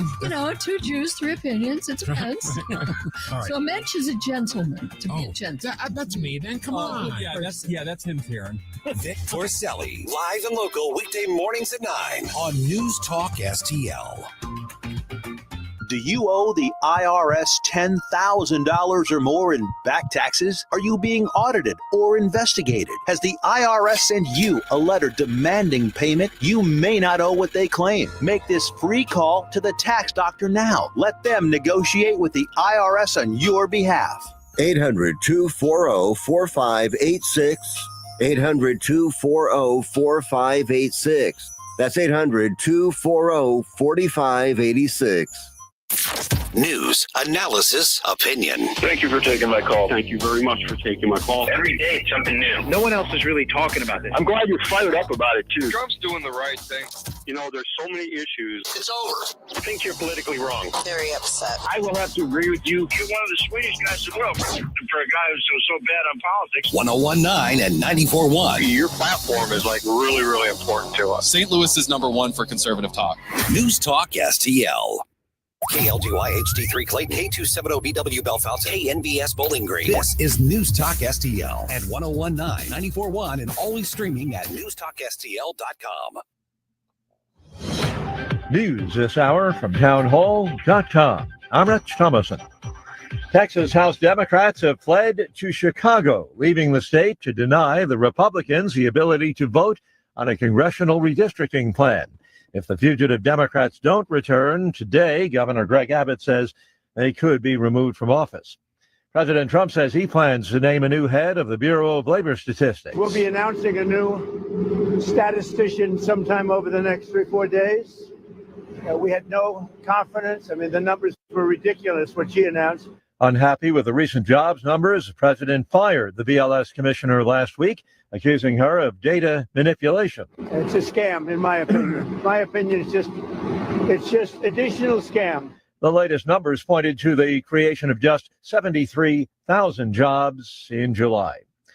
This could bring some further price relief at the gas pump. A group of countries that are part of the oil cartel OPEC Plus have agreed to boost oil production, which some believe could lower oil and gasoline prices. They cited a steady global economic outlook and low oil inventories. The group met virtually and announced that 8 of its member countries would increase oil production by 547,000 barrels per day in September. Correspondent Keith Peters. More than 3,200 Boeing machinists who work on fighter jets have gone on strike. Union leaders had recommended approving that offer, calling it a landmark agreement. Boeing officials say they're disappointed the workers have rejected the latest offer that the company says featured 40% average wage growth and resolved the primary issue of alternative work schedules. Correspondent Mike Hempen. On Wall Street, ahead of this morning's opening bell, the Dow futures are up 201 points. The NASDAQ futures ahead 183 points. More on these stories at townhall.com. If you're living with pain, see how Relief Factor can help. My back got injured very bad. I was off work for about a year. I heard about Relief Factor from my wife. I took it every day, 3 times a day for 3 weeks. Look at her and I said, the pain is gone. And she said, I'm glad it helped. I said, no, you don't understand. It's gone. Fight pain naturally with Relief Factor. Go to relieffactor.com and get your 3-week quick start today. Only $19.95. Hi, this is Rhett Rasmussen of BestHotGrill.com. We make the amazing Solaire infrared gas grills that are built to last and will consistently deliver better than restaurant grilled food. The Solaire infrared burner heats up to 1,000 degrees in just 3 minutes, even in the dead of winter. The high heat locks in the juices and flavor and grills food faster. Learn more about these fantastic USA-made grills at BestHotGrill.com. Solaire, hot, fast grills at Best Hot Grill. From the Michaels Flooring Outlet Weather Center. Wow, coming out of that fantastic weekend, we'll keep temperatures below normal again today, and humidity at a comfy level by August standards anyway. Partly cloudy with a high of 83. Let's be ready for some spotty storms from the St. Louis metro to the east late this morning into the afternoon and early evening. Then we're dry overnight tonight, some patchy fog, 68 for the low. A nearly identical day Tuesday, just slightly warmer, a bit more humid, the high tomorrow at 85. From the First Alert 4 Weather Center, I'm meteorologist Matt Chambers. This hour of News Talk STL is brought to you by Rodney and Jen Wallner and the entire Wallner home selling team at Berkshire Hathaway. Call them today at 314-810-SOLD. 314-810-SOLD. Who needs a vacation? Are you ready for an unforgettable getaway? Start packing your bags because Branson, Missouri, the vacation and entertainment capital of the U.S., is calling your name. For just $99 per person, here's what you get. A full 3-day, 2-night stay in a luxury resort hotel. A delicious full breakfast buffet every morning you're here. And when you call right now, free show tickets worth up to $100. That's right. Free show tickets to an award-winning show on us. You don't have to leave the country for an amazing vacation. You can drive or fly to Branson and have an incredible time. Whether you bring in the whole family or just planning a romantic escape, this trip is built for you. We guarantee you'll love Branson. This is not a timeshare. It's just an unbeatable vacation deal for only $99 per person. You book now, you can use your tickets anytime this year. You don't even know your travel dates to lock in the special price. Hurry, because this offer won't last long. Call our Branson vacation experts today. 800-547-5331. 800-547-5331. 800-547-5331. That's 800-547-5331. Mike Ferguson. It's a miracle we're not in prison. Gabe Phifer. Are you kidding me? Get up, in case you hear the alarm. Get up, St. Louis. Yeah, it's kind of a thing. Mike Ferguson in the morning on News Talk STL. Get up, this is your cousin. Oh, man, there's a lot going on here. Mm-hmm. All right, we're going to go back into this at 8:20. I know that a lot of y'all have already been part of the conversation, but man, everybody's got some thoughts on this because there's more than one angle to this. Yes. Okay. A St. Louis soccer team, you know, the one with the pink uniforms. I keep bringing that up to just point you. Listen, and I'm not saying this pejoratively. In America, soccer has essentially become a rainbow flag gay game. I mean, it just has. If there's ever a moment that we can use to end the argument once and for all, this is it. Soccer is gay. Soccer is That's gay. right. But a St. Louis soccer team doesn't like red MAGA hats, but that's not the full story. Right. It's not the full story. So I definitely want to give you another chance to give your thoughts on this. Let's do this right around 8:20 again here, because it's not as cut and dry as City SC hates Donald Trump. Right. Well, they probably do. Well, But, clearly. but that's not the end of the story. Right. Here. There's Okay. more to it. So we'll get into that. Texas Democrats take political shelter from J.P. Pritzker. Oh, man. This is like in all over national news right now. You go to newsmax.com. They're all over this. So I'm going to try to make sense of this one for you. Maybe 8:35. We dive into it deeper on this one. Oh, somebody just said something big. What happened? Jerome, the soccer parking lot is filled to the brim with Subarus. Probably a couple Priuses. Half of them have little moving trucks. Yeah, Little because they're on the second date. Because No. they're on the Oh man! And the Cardinals lose another series on the road. It is 8:07. Let's dump some news on you. Successful dump. Wake up, America. It all worked out. You know, I mean, they got all the news. The morning news dump. All Is that right, out of bounds? That- probably has Royal that, being, come on, man. has that ever stopped us before? Not No. yet. Okay, about 3,500 Boeing workers went on strike as of midnight this morning. Now, that follows the union's rejection of another offer on Thursday. The company says that in addition to the 20% guaranteed raises over 4 years, an hourly bonus raise for workers with top-tier attendance, a $5,000 ratification bonus for workers were all offered, among some other improvements to benefits. The International Association of Machinists rejected that. There are no plans yet for another round of negotiations. This is affecting workers, pretty high-skilled and highly paid workers in North County at the big Boeing facility. We're talking about the St. Charles facility and also in Muscuda on the Illinois side as well. So 3,500 pretty highly paid workers walk off the job as of 8 hours ago. If this drags on to something longer, 3,500 pretty highly paid workers, that is enough to have an impact on the region's economy. And especially you look at a small town like Muscuda, and the plant there, that could have an impact quicker than it will in the city, North County, and in St. Charles as well. But eventually that's a lot of people out of work. And if these drag on and they cause any sort of delivery delays for these jets, there's going to cost the company millions For of the dollars. U.S. military. Yeah. Is also, that's what they're making these things for, or not making them right now. Okay, a red hat wearing Trump supporter gets kicked out of a City SC soccer game at Energizer Park, and his video has MAGA pretty fired up. Michael Weitzel, I think is how you pronounce his name, recorded himself being walked out by security because he would not remove his MAGA hat. I'm being evicted from the premises because of Donald Trump, because we can't wear Donald Trump hats in public. And so now I'm being evicted from the premises. We need a big procession to get me out of here. Trump is not welcome in St. Louis City SC Club. Okay, so there's been no official response from the team. My guess is there probably won't be. No. Because mainstream media is not covering this. It's Right. only conservative media that's talking about this. Yeah, and so long as the CSC stays quiet, I don't think the mainstream's going to get involved. No, either. because as soon as they make a statement, then They kinda mainstream have media to. has to cover it. Yeah. But as of right now, no official response. Now, 8:20, let's go into this in more depth, because another side to that story is that MLS policy very specifically prohibits political displays and messages of any kinds at their games. Right. So Weitzel argues that is one-sided, since there are multiple LGBT flags on display by the team at that stadium. So 8:20, let's do a deeper dive into this. Okay, President Trump says some Americans could get some kind of rebate from his tariffs. The president is considering a possible distribution or dividend from tariff revenue. I would say for people that would be middle income people and lower income people, we could do a dividend. However, he also said he wants to use tariff money to pay down the U.S. debt. Greg Clugston, Washington. And Senator Josh Hawley has already filed some legislation to send out those checks to some, I would say probably the majority of Americans, but they would not go to everybody. Right. Yeah. I mean, Josh Hawley may soon be advocating that it goes to the union workers out here at Boeing, but we'll see how long until he's like holding a sign and picketing with them, because that's where Josh Hawley is now. I give it a week and a half. Yeah. Okay. The top Republican in the Missouri Senate now says new congressional districts are likely to happen. This is interesting.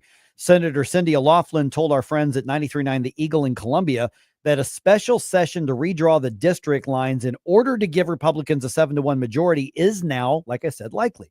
Now, with no official replacement maps have been offered, the consensus is that Jackson County's 5th district would be split up in order to eliminate the Democratic majority in that area by the 2026 elections. There's no word from Governor Kehoe yet on whether or not he's considering calling another session for that purpose.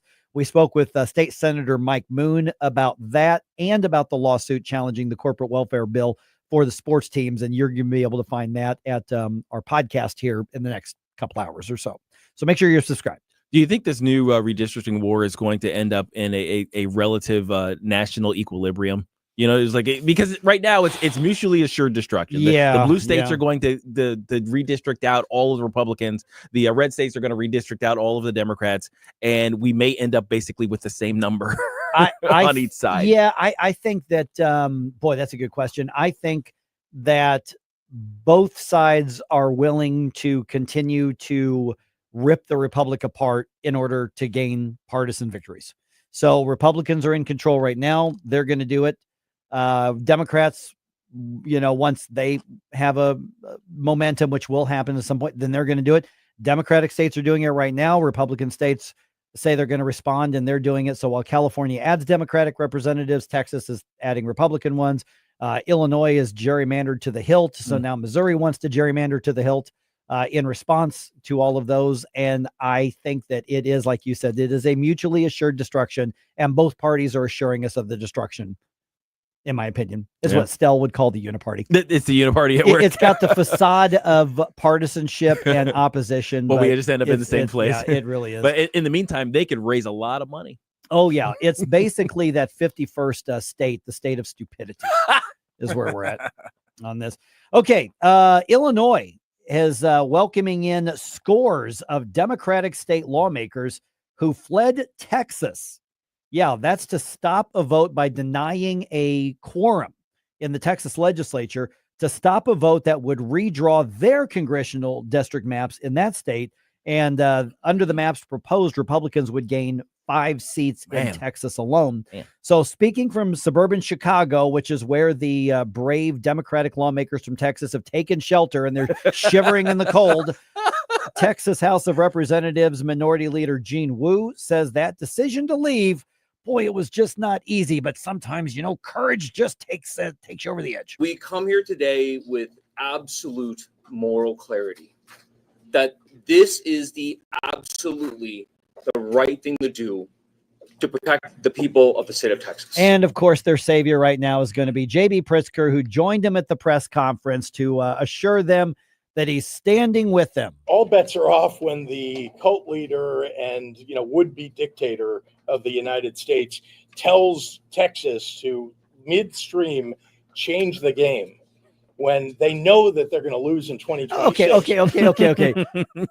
J.B. Pritzker is calling anybody else on this planet a would-be dictator. Come on, man. J.B. Pritzker, bro, who was about as brutal as any governor to his own people throughout the entire COVID nonsense, is calling anybody else a would-be dictator. It's so disingenuous. Yes, absolute joke. Hey, yes. Fat ass, shut up.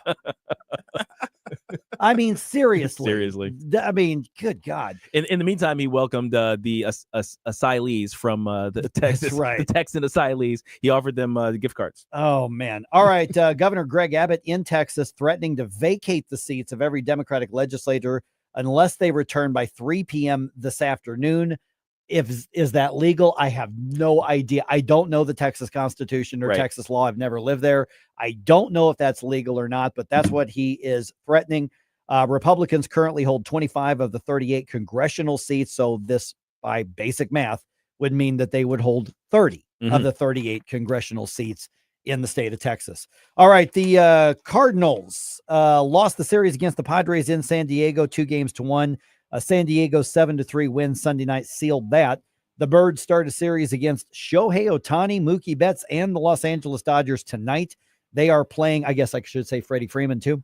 They're playing in MLB's late game for this one tonight. First pitch is at 9:10 our time. Cardinals are going to start Sonny Gray on the mound. You Night Owls can see this one if you want on FanDuel.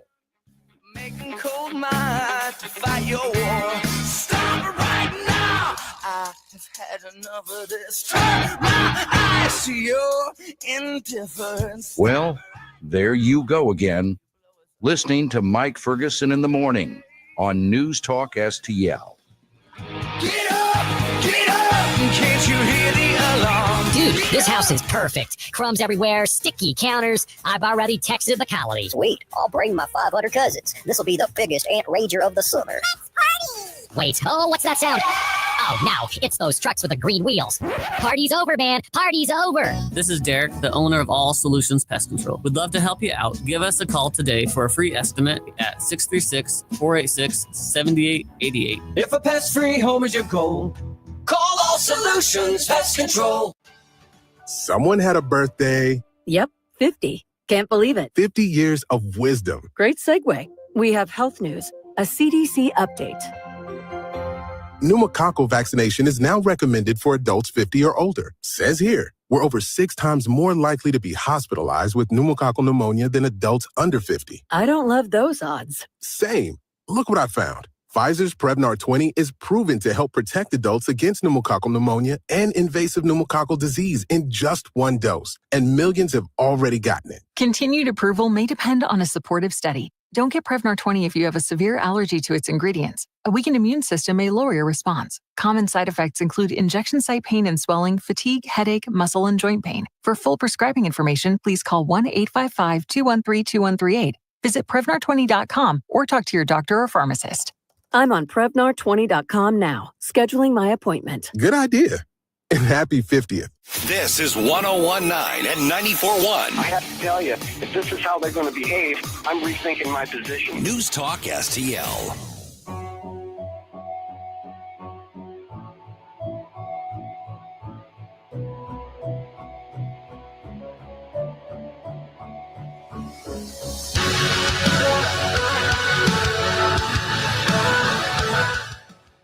Speaker Tim Jones here. Make sure you listen to the Tim Jones and Chris Arps show every day from 4 to 6 p.m. But right now, let's get back to our early morning media mogul, Mike Ferguson, in the morning.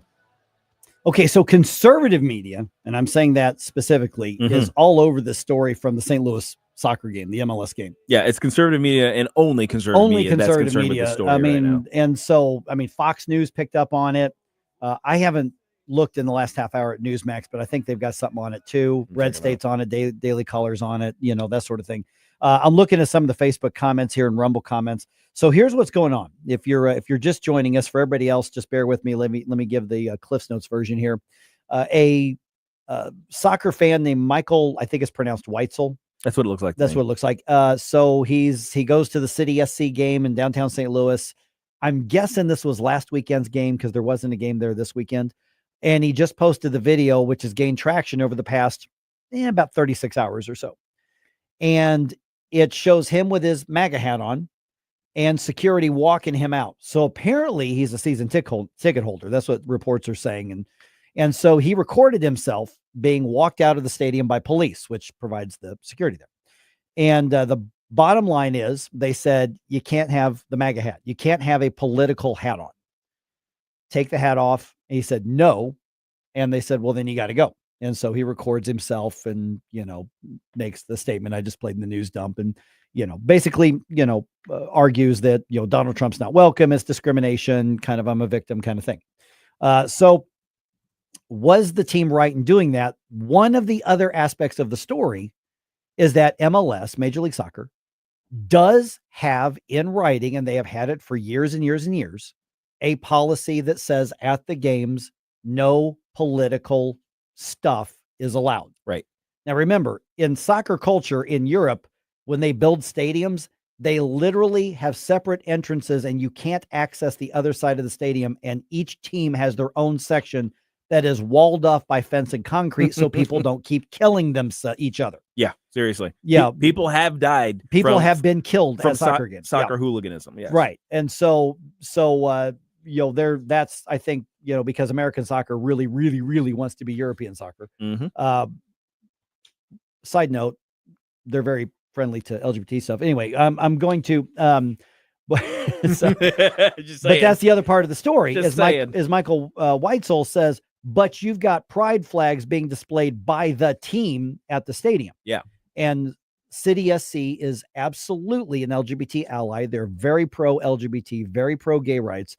Apparently they have these signs, or flags rather, displayed. And they say soccer is for everyone, Mike. The left says that that's not a political sign. Right. Well, of course it's a political statement. So the rules say you can't have political stuff. He had a MAGA hat. Now, as much as people want to say, well, that's not about one person, that's about a movement. Okay, but it's political. MAGA is a political movement. I mean, let's be honest with it. PMS 3105 on Rumble. I get that they have policies, but the last thing a franchise who has a horrible soccer team needs to do is alienate half or more of their fan base with this nonsense.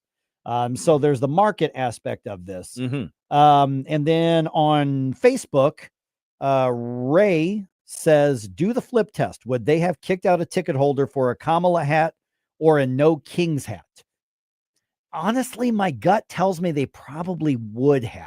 I'm not sure about the no Kings. Maybe the no Kings, maybe not. But I think for the Kamala campaign hat, I think they would have. Yeah. That's just my gut telling me that. And that's just because it's blatant campaign. Right. Like that's if you had a Trump Vance shirt, it's got the blue with the white lettering and the red surround. Like that would obviously, it's like, okay, we shouldn't get up in arms about somebody getting removed for that, right? Because that's obviously standing up for a political candidate. Now, here the interpretation issue, I think, is the one that's where the contention lies, because their interpretation of the LGBTQ flag is, well, that's just a human rights flag. That is inherently innocuous. It's non-political because we're just speaking up for the rights of humans. That's how they formulate it in their brains, so that is divorced from, it doesn't fall into the same category. Now they're not that charitable to MAGA. No.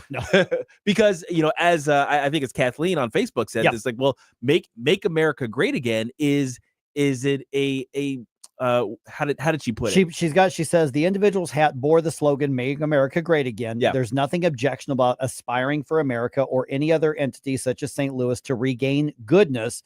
It's apparent that the authorities are oblivious to the issue of ejecting a citizen merely for wearing a hat expressing a desire for America's greatness. Right. So the idea of Make America Great Again is in and of itself unobjectionable.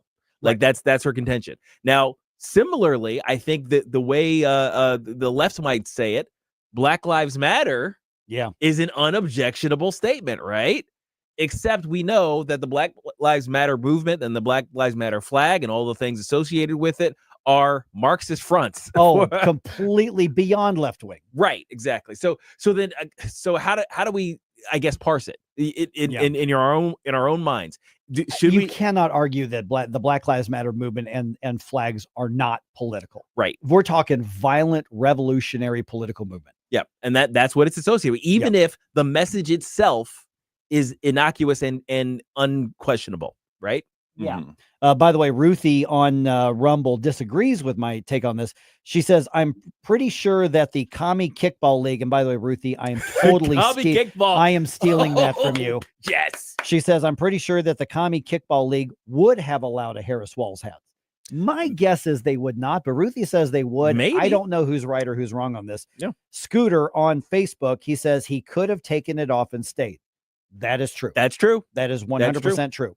And then Mike responded saying, but he shouldn't have to. And so lots of conversation going lots of conversation. That was from Facebook. I'm also looking at Rumble as well here. So now Reddy Wright also mentioned I wonder if they would enforce that against Trump sneakers because of the yeah, that's interesting. Because it sounds like, Make America Great Again is pretty much the catchphrase. The trigger here. Yeah, but if like Michael Jordan shoes, or if there's any other Rage Against the Machine is a very, very political band. They've openly been involved in political movements across the globe. Tom Morello is a great musician, but he's kind of an idiot politically. Yes. And so and the vocalist De La Rocha donates to international social, in his own words, so if I went there with the Rage Against the Machine shirt on, if I went there with the System of a Down, I think you'd be fine. I don't think anybody would question that. If I went with a striper shirt, I'm getting in, and nobody's going to give me a hard time about that. But when it comes to, they would look at me funny though. Is it more the emphasis on this is a well-known thing that probably I would say closer to 60 or 70% of soccer fans are going to be more left-leaning overall, at least. And therefore we know we can get away with that, versus this is not related to Trump's political campaign. I mean, the Trump sneakers kind of are, but it's branded in a way that's more about his own personal my brand. guess is they're not going to notice the sneakers. Would be my guess. Right. I mean, the hat's pretty much a statement. It's on very that. much, I mean, it's made to be, right? I Right, mean, it's supposed to be. that's part of branding. Let's be honest. I don't know Michael Weitzel. I've never talked to him. He's welcome to be on the show here if he wants. But you know what you're doing. You're making a statement. Absolutely. He is making a statement. He clearly violated the rules of the stadium. Right. So the argument that's being made is their rules aren't being enforced against the left. They're only being enforced against the right. Right. All of those things can be true at the same time. That is absolutely true. Yes. I mean, it's just as true that I think there was a little bit of self-seeking here in getting the attention for doing this. Yeah. I think that's hard to deny for me. I agree. But at the same time, he's pointing out a significant type of hypocrisy that goes on in our society a lot. Oh yeah, we see this kind of stuff a lot, and it's not even just the uneven enforcement of rules. We also see outright bigotry when it comes to the MAGA hat. We've seen like people straight up. It's like, oh my gosh, you're just out and out attacking people in public randomly, both verbally and physically. Verbally and physically, because they're wearing a red hat with white lettering on it. Okay, so let me ask two questions as we wrap up here. Okay, one is MLS's, and a bunch of other sports have the same rule. Is the rule a good one? No politics. Right. I think the rule as written is good. I agree with that. Sports should be an apolitical event. It's in smart America. business. It's one of the things in culture and society that we can bond together on, regardless of other differences. I think it's a good rule. Yes. Now, here's the other. Now, is it being enforced equally? Clearly not. No. Okay, so what's a win here for our side? Mainstream media is not covering this. As long as MLS and as long as the local team does not make a statement, they're probably not going to. Nope. We're the only ones talking about it. What is a win of an outcome for us if we try to put pressure on them? What's a win? That's a good question. Yeah. Now, I mean, I would It's what I assume, do. I mean, just radio professional. If I had my druthers, basically all sports would be apolitical. You wouldn't see the MAGA hats anywhere, and you wouldn't see LGBTQ flags anywhere.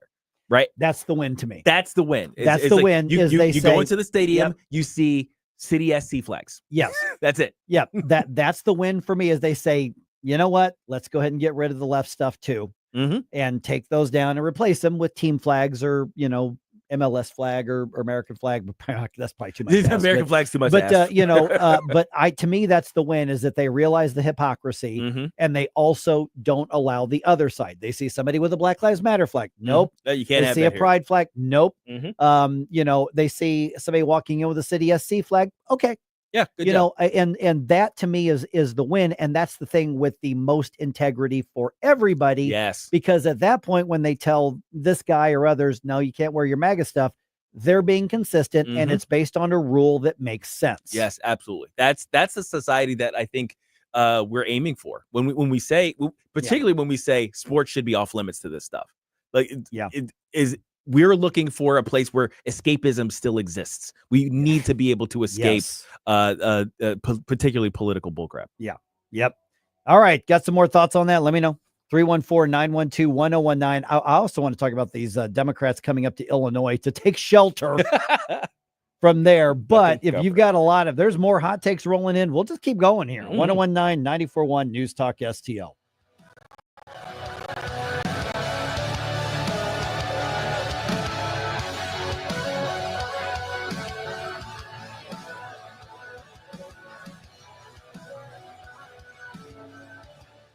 Mike Ferguson in the morning. They had the Muslim ban. There is no white guy ban. So what do we do about that? On News Talk STL. From the Michaels Flooring Outlet Weather Center. Wow, coming out of that fantastic weekend, we'll keep temperatures below normal again today, and humidity at a comfy level by August standards anyway. Partly cloudy with a high of 83. Let's be ready for some spotty storms from the St. Louis metro to the east late this morning into the afternoon and early evening. Then we're dry overnight tonight, some patchy fog, 68 for the low. A nearly identical day Tuesday, just slightly warmer, a bit more humid, the high tomorrow at 85. From the First Alert 4 Weather Center, I'm meteorologist Matt Chambers. Fox News commentary. Failed two-time presidential candidate and VP Kamala Harris is trying for a cackling comeback. I'm Tommy Lahren. More next. Sponsored by AxeCap Ventures. America, listen up. Gold prices are breaking records. With inflation raging and central banks hoarding, every American should own gold. And like President Trump said, whoever holds the gold makes the rules. AxeCap Ventures owns one of Nevada's largest undeveloped gold deposits and trades for pennies on the dollar. This could be your way to ride the gold boom. AxeCap trades under GARLF on the OTC. Visit axecapventures.ca today. For the decent folks living in California, Kamala isn't running for governor of your state, which means the liberals who also live in and sadly overwhelm the vote in your state won't have the opportunity to screw you over. I mean, I'm sure they'll still pick an awful governor, but at least it won't be Kamala. But that doesn't mean Kamala has taken the full hint and left politics in the spotlight forever. For her first post-loss interview, she went on Colbert's failing and soon-to-be canceled late-night show. An unelectable and an unwatchable. What a pair. You know, Kamala is the ultimate DEI hire, but that era is over. Truth be told, Kamala is lazy. She doesn't put in the work. She doesn't put in the effort. She wants it all handed to her, and the American people who bust our butts every day aren't cool with that. Oh, and she's also about as fake as a $3 bill. Go away, Kamala. I'm Tommy Lahren, and you can watch my show, Tommy Lahren is Fearless, at Outkick.com. Looking for excitement, fun, and delicious food for the whole family? Piccadilly Parwan has it all. Savor our scratch-made dishes. Nothing frozen. Every bite a true delight. Roll into fun at Piccadilly Palace for roller skating, or race your heart out at Piccadilly Kart Racing. Join us for happy hour Monday through Friday, 4 till 6. Free select appetizers and drink specials. And don't miss our mouth-watering Sunday family dinners. Piccadilly Parwan on Audrey Lane in Union, Missouri, or online at PiccadillyPar1.com.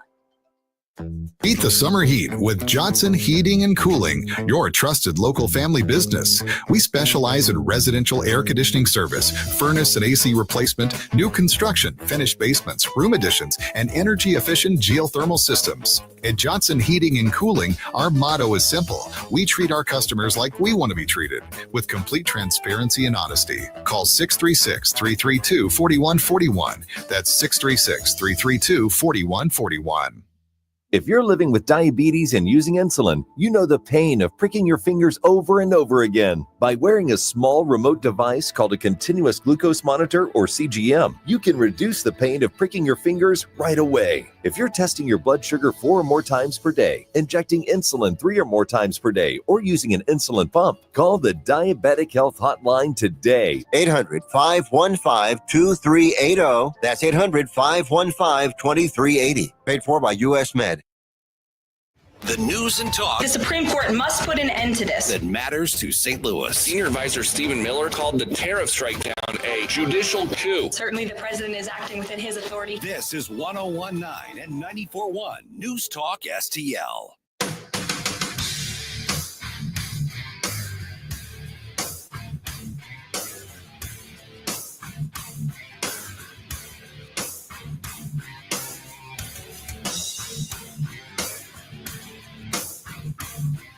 Hey everyone, this is State Senator Nick Schroer. I am the host of Stand and Fight every Sunday night. Right now, let's hear more of Mike Ferguson in the Morning Show here on News Talk STL.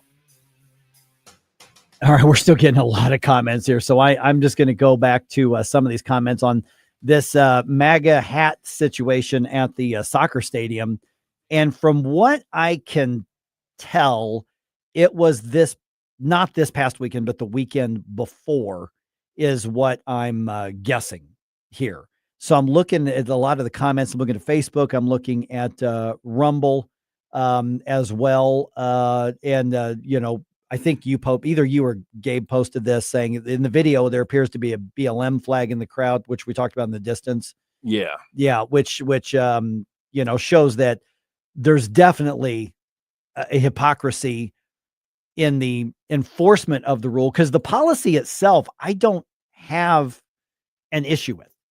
I don't have an issue with the policy that says no politics. There are times in my life where I want to get away from anything political.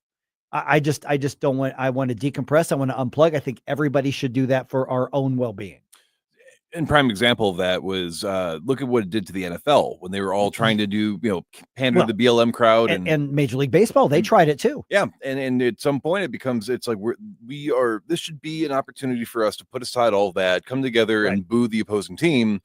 And Don even says, the freedom of speech issue with the game is that, for broadcast and all that sort of thing is one thing, but if you pay a ticket to go to a stadium, you are agreeing to their terms and conditions. That's correct. And I will wear my News Talk STL hat when I'm out and about all the time. Like that's my go-to hat. Yeah. But if I know, hey, I can't wear something politically affiliated, either I'm not going to go there and I'm just going to watch it at home. Yeah. And some people would consider that political, other people wouldn't. I don't know. Yeah, well, I mean, we're kind of a political station. We're a conservative station. Yeah, but, but at the same time, I do believe that people that if it's a privately owned business or company, that they should have the right to enforce whatever rules that they think their establishment needs for their crowd. Yeah, I don't think Michael Weitzel is a victim. I don't think he's a hero. He's not Rosa Parks. He's not. I've seen people trying to make that argument. No, he's definitely not. But through all of this, is he making a valid point? Yes. Without a doubt, he's making a valid point. Does City SC have a right to be a left-wing hypocritical organization? Sure, they've got the right to do that. If they want to do it, but we're now pointing out they're a left-wing hypocritical organization. Soccer in America tends to be that way. And listen, I'm not talking about every mom in Chesterfield who just got mad at me because their little kid, plays on the team that's sponsored by the car dealership. I'm not talking about that, but I'm saying that once you get into the actual culture of soccer in America, it is very leftist. Just like if you're into the culture of the NBA, it's very leftist. They have chosen the BLM style far leftism, and they've been burned by it financially. The NFL got burned by it, and they're still being burned by it. The NFL is still the most popular sport in America by a long stretch. MLB dipped its foot in it, and a little more conservative base told them, knock it out or we're walking. Yeah. And they got their foot out of that really, really fast.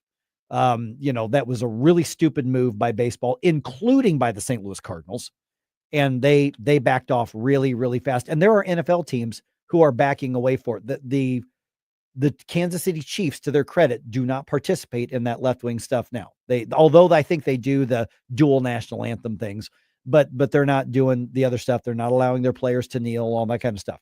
So when you look at something like this, Michael Weitzel, I think if he wasn't looking for the fight and looking for the social media moment, he took advantage of the opportunity to make a statement, get his name out there, mission accomplished. So, and by the way, 314-912-1019, does that make him a hero? Does that make him a victim? No, it does not. But at the very least, now the bias is being exposed. And there were some comments on the fact that only conservative media is covering this. Yeah. I think, was it Corporeal Being who pointed out there was one of these tracking websites. Yeah. Well, and they said basically 94% of the, and I'm assuming this is right. It sounds right to me. That 94% of the coverage, all the coverage is with conservative media. And somebody asked, well, what's the other 6%? Probably the far left media, Mediaite and Daily Beast, and those just simply writing about it to attack the conservative media. That's probably all this. Anything considered mainstream that's anywhere, not that they're in the middle, but the rest of them, they're not going to cover it. Yeah, because I mean, at the end of the day, the residual story would be company that owns a stadium enforces rules that they have at the stadium, may or may not be biased, but boohoo kind of thing, right? Right. Now, the other side of this coin that for me, the way my brain works is when you have policies like this, and again, I do support the right, even if they want to be hypocrites, which they are. Yeah. But when you do things like this as a company, then that encourages the sort of behavior of how far can I really. So my initial instinct when I saw this, I'm like, well, if they allow gay pride flags, but they don't allow MAGA merchandise, can I blend the two in a way to where when I get kicked out, I can say, well, now you're homophobic. They don't really stand. And then I can make a whole. Then that gets into the use of what are called dog whistles. A rainbow flag MAGA hat. Yeah, I would, or Make America Fabulous, something that toes the line just enough to where exactly what I'm doing, but it's not technically against the rule. And that's where we see a lot of sort of dog whistles come out. Things that are if you're in the no group and it's basically trolling behavior for lack of a better term. That's really what this is. but does this sort of encourage more people to engage in that? Because the danger with that becomes, as these networks start to, or as people that are sympathetic to that sort of thing, once you have something that only you guys can use to identify each other, if you push stuff underground, then it's not like the ideology goes away. The gentleman with the Make America Great Again hat, he's not going to stop supporting Trump or MAGA because he got kicked out of the stadium. If anything, people are going to look at this and say, wow, like that's really where we're at in America. Yeah. Rumble, on the Rumble chat box, PMS 3105, as a business, you can't say I don't like, or I think you meant you can say that, but you can't say I don't like that, but I do like that, and expect not to bring. Yeah. Let me start this over. The way it was written is correct. As a business, you cannot say I don't like that, but I do like this, and expect not to bring attention to it and suffer the repercussions of that stance. The City Soccer franchise will lose this battle. Financially, very, very possibly. Yeah, very possibly. Allison said, when will they make a statement? My guess is they will not. Probably not. If I were City SC's communications department, I would not make a statement, because at that point, you basically make mainstream media cover it. If I'm in MLS and I'm in their communications department, I don't make a statement. And when I get a call, I would just send them the link to the code of conduct that's been in place for years. And I would, you can call that being a coward. Maybe it is, but I would just point to that if I were them, because the minute that they make a statement, you're lightning rod, and you don't force, but you basically put media in a position to have to cover it. And that's not what they want. They do not want this going all over mainstream media and telling half the country that they don't like you. Because realistically, right now, it's mostly a St. Louis and Make America Great Again story. It's not really something that would benefit them. And it goes, it reminds me of the other week when we were talking about the handyman with the Confederate flag, and the lady said, no, thank you. Right. And Gabe said, I would rather know that, because I don't want to give those people my money and have them at my house. Well, how many people in the St. Louis area that find out about this are going to say that's the official? I was considering maybe supporting St. Louis teams because of the whole, Kansas City Gold Diggers. Sure. So maybe I'll go this way. Oh, they don't like, that's going to backfire if more and more people that may come here from out of state to follow one of their teams say, oh, well, we're not welcome there. We don't want anything to do with that. Yeah. You know where a lot of these fans are likely coming from for these games? Chesterfield, West County, St. Charles. The more affluent areas where soccer is most popular. They're not coming from the Enright neighborhood. No. Okay. They're not coming from Grand. That's not where they're coming from. Trust fund babies at SLU. Sure. Yeah. At Wash U, sure. But this is a relatively small stadium at 22,000, because that's all that MLS really can fill. Around the world, you can have 100,000 seat stadium and they'll fill it. In the United States, 22,000 in the Midwest. Los Angeles, some other places, they can fill bigger stadiums. But this is a second tier sport when it comes to Major League sports in the United States. NHL is more popular. MLB is more popular. NBA is more popular. NFL is more popular than all of them. And remember, in St. Louis, the Battlehawks outdraw City SC per game. And the Battlehawks and the UFL are so careful to not take any political statements on anything. They're truly, let's put on blue and gray, blue and silver, and cheer for the Battlehawks. And it works. That's the way it should be. I have no idea what Coach Beck believes politically. I don't care. I love the fact that he coached the 11-1 season. And so that's the way I want my sports. City SC has chosen to at least culturally align with the left, kick a MAGA hat wearing guy out, but pointing to rules that say they could do that. I mean, the police officer in the video said, listen, I'm a Trump supporter. I'm with you. But these are the rules. This is their policy. All you had to do was take the hat off. Yeah. And that's all he had to do if he truly wanted to watch the game. So he chose, instead of watching the game that he paid to watch, he chose to make a social media video and make a statement. Well, that's his choice, but the consequences are he got kicked out of the game. I don't know if they're going to revoke his season tickets or not, but that's the choice that he made. And one of the benefits is we are reminded of how hypocritical, MLS and City SC is. I did see somebody say, well, is this a publicly funded stadium? A small part is, but mostly it was privately built. So for whatever that's worth, they built most of it with private financing. There was a little bit of tax abatements and some infrastructure stuff, but for the most part, not completely, for the most part, it was privately funded.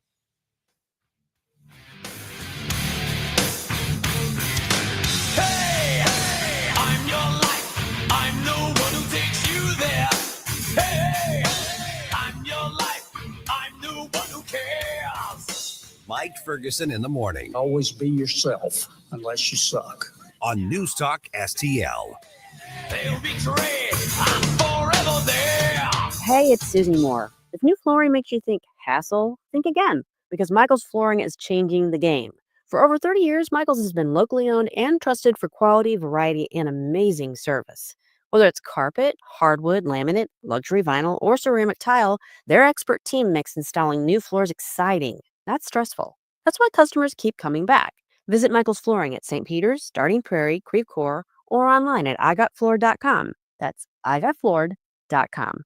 Jamie Allman here, tossing and turning over retirement worries. You're not alone. 3 out of 4 Americans share your concern about having enough saved. But here's the thing. A comfortable retirement isn't out of reach, even if you're planning for 30 or 40 years ahead. Every day, Jeff Portman from the Gemini Wealth Group helps people avoid the critical mistakes that can derail their retirement. Build your path to financial confidence. Visit GeminiWealthGroup.com or call Jeff directly at 314-888-0123. Securities and advisory services offered through LPL Financial, a registered investment advisor. Member FINRA, SIPC.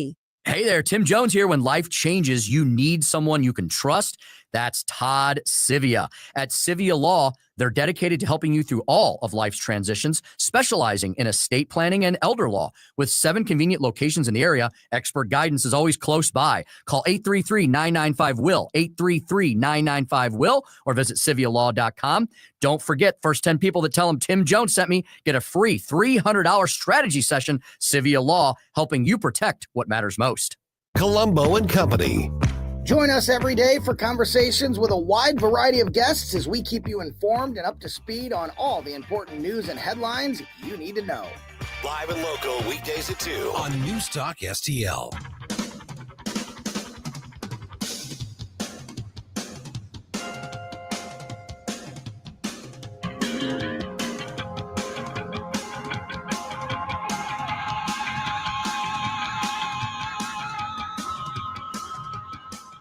Hi, it's Randy Tobler here. Pour a big cup of coffee and catch my show every Saturday morning from 6 to 9. Right now, it's back to Mike Ferguson in the morning here on News Talk STL. Lunch Lady said, did they take credits from the state or the city? Short answer, Lunch Lady, from the city. It looks like some, and they were more abatements as far as offsetting some of the cost of the stadium.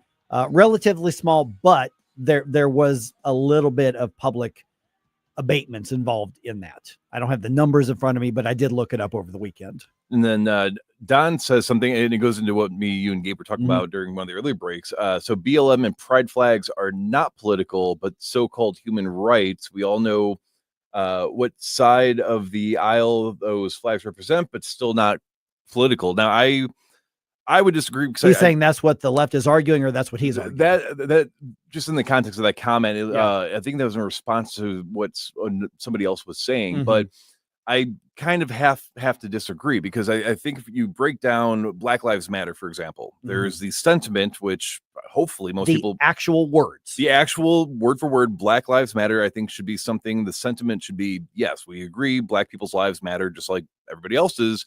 But then you get the group, the BLM group, where they have their leaders saying we are actual Marxists and we want to have a revolution and defund the police. So you can separate those two and say, well, the idea of Black Lives Mattering should not be political, but the group definitely is. And I think this similarly, Make America Great Again has kind of fallen into that, where everybody should be able to say, yes, we need to make America great again, but there is a actual group of MAGA. It's connotation and denotation. Yes. And the connotation is, you say the words Black Lives Matter, you're talking about a far leftist movement. If you say, let's make America great again, you are talking about supporting President Trump and the MAGA movement. That's just the connotation. That's the reality. So to that point, I would say I don't think we should be viewing "Make America Great Again" as a. I mean, it kind of is an inherently political thing. It's totally inherently. But we should all want to support that and do our part to make America great again. But I would argue that at the same time, though, that's Black Lives Matter is inherently political for the same reason. Same reason. Exactly. That it's because it's a brand. It is a political brand. And then to the pride point, I mean, pride is also to an extent political because you're going to see people, because you're not going to see somebody with a white pride shirt walking around at the soccer game. They would kick that guy out too. Probably. I would help kick that. I would. I mean that's. I've seen people walking around with like white pride stuff. I'm like, okay, thanks for letting me know. I don't want to hang out with you. I mean, period. So, but yeah, I mean, this is the interesting thing that's come from this. Because he's shown the light. And I think most of us knew because somebody pointed out on one of the social media platforms, and I apologize, I forgot which one it was on. We've got so many coming in right now. They said it's hard to boycott something you would never go to. I'm not going to an MLS game in St. Louis. I have been to MLS games in years past, but that was before they decided to get all political and get into the culture wars and take the left side. So I don't go to those games. So I could say I'm going to boycott, but I've never bought their stuff. I've never gone to a game. I've never bought a ticket. And so there's nothing for me to boycott because I'm not a customer in large part because of the direction that soccer culture has gone in the US. So I just ignore them until something like this happens. Yeah. We have our friend Dave who has a quick comment. Dave, you're on News Talk STL. What do you think? Mike, good morning. Hey, I'm not a lawyer, but apparently Harmy Dillett agrees with me. Mm-hmm. To me, it's a clear violation of his First Amendment right. Now, if the hat said something that, go after yourself, or I think soccer players, but there's nothing that I don't care. You can lump it with a political party, but there's nothing there. And Jerome, I'll disagree with you. Okay, yeah, we know what BLM stands for. However, it's a hat, it's a shirt. Mm-hmm. You have to be smart enough when you're going to be in law enforcement, especially be a supervisor, that you better know exactly what you're doing. Now, you see the lieutenant telling him on the way, well, you take it off, you can go back. And then there's a policeman in the background that says, no, you've already crossed that line. Well, no, you've crossed the line because you're not smart enough to know how to handle this situation. The one thing, and I haven't seen Harmy Dillon's statement, but I'm David, I'm assuming you're absolutely correct. Mike, I didn't mean to cut you off. There's a post on X where somebody said they need good lawyers and all this other stuff. Yeah. And she just had a smiley face on it. Oh, got it. Okay. Yeah, because as far as the First Amendment argument goes, it's a private event. And so my guess is that the First Amendment argument probably wouldn't eventually hold up because it is a privately owned stadium and a private event, and they can set the rules. Did they violate his free speech? Yes. But does that necessarily mean they violated his First Amendment rights? I'm not so sure legally on that. They can set the rules, but are the rules applied equally? That's a fair question. And that's, if anything, what this guy's video has shown is that they don't apply equally. Exactly. Yep. Hey guys, thanks. Got to run. You got it, Dave. Thanks so much for the call. And that's the rub here, is that they're saying this political speech is not allowed and we'll send the police down to get you and kick you out. And the other political speech that we endorse is okay. Mm-hmm. The pride flags and allowing the BLM flag and all that kind of stuff. So, is it being applied equally? No. So that's why I said a little bit earlier, a win, and I'm not saying for us, I mean, I think a win for what's right is that they simply say, well, if we're going to enforce it on that side, then I guess we're going to have to enforce it on our own side. Do I think they're going to do that? No. I think if you go buy a City SC merchandise and you see a lot of those shirts, people wearing the shirts now, they're very fashionable. And you go to a game or whatever, that's what you're funding. So let the market speak and just understand you're spending your money with City SC. You're spending your money with an organization that does not like about half this country and probably about 2/3 of the St. Louis metro area. Absolutely. Now, the other part of this too, going back to the because people still want to know what the statement's going to be. So they're not going to make a statement. No, that would be shocked if they make a statement. Because really, the only two smart options they have is to not make a statement, not draw any more attention to it, and just try to hope it fizzles out. You mm-hmm. made enough people on the right mad about this. You kind of already exposed the hypocrisy. Yep.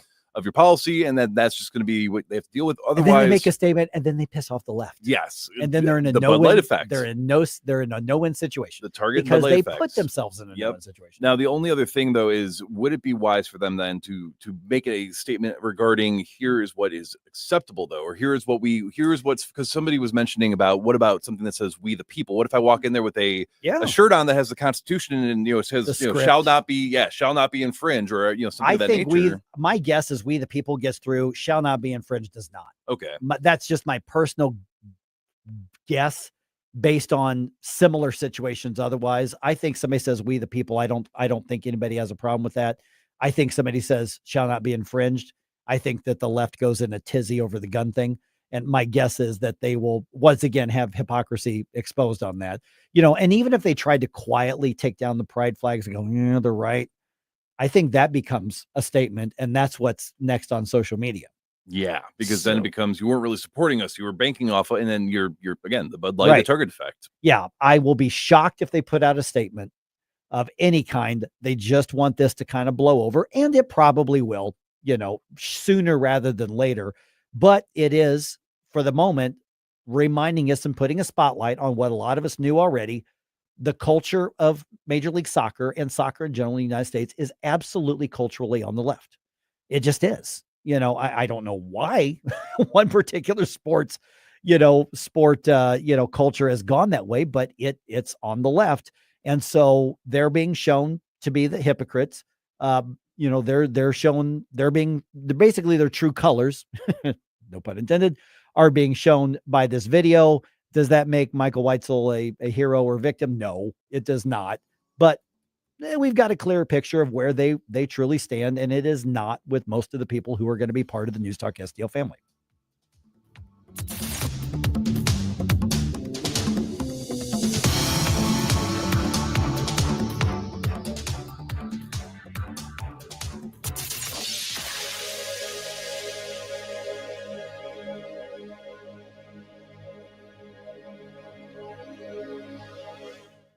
Hey, it's Monday, and that means great pizza at a great price. All 3 Steph's Pizza locations make Monday great again with a 16-inch large pizza for just the price of a small. You heard right, a large Steph's Pizza, however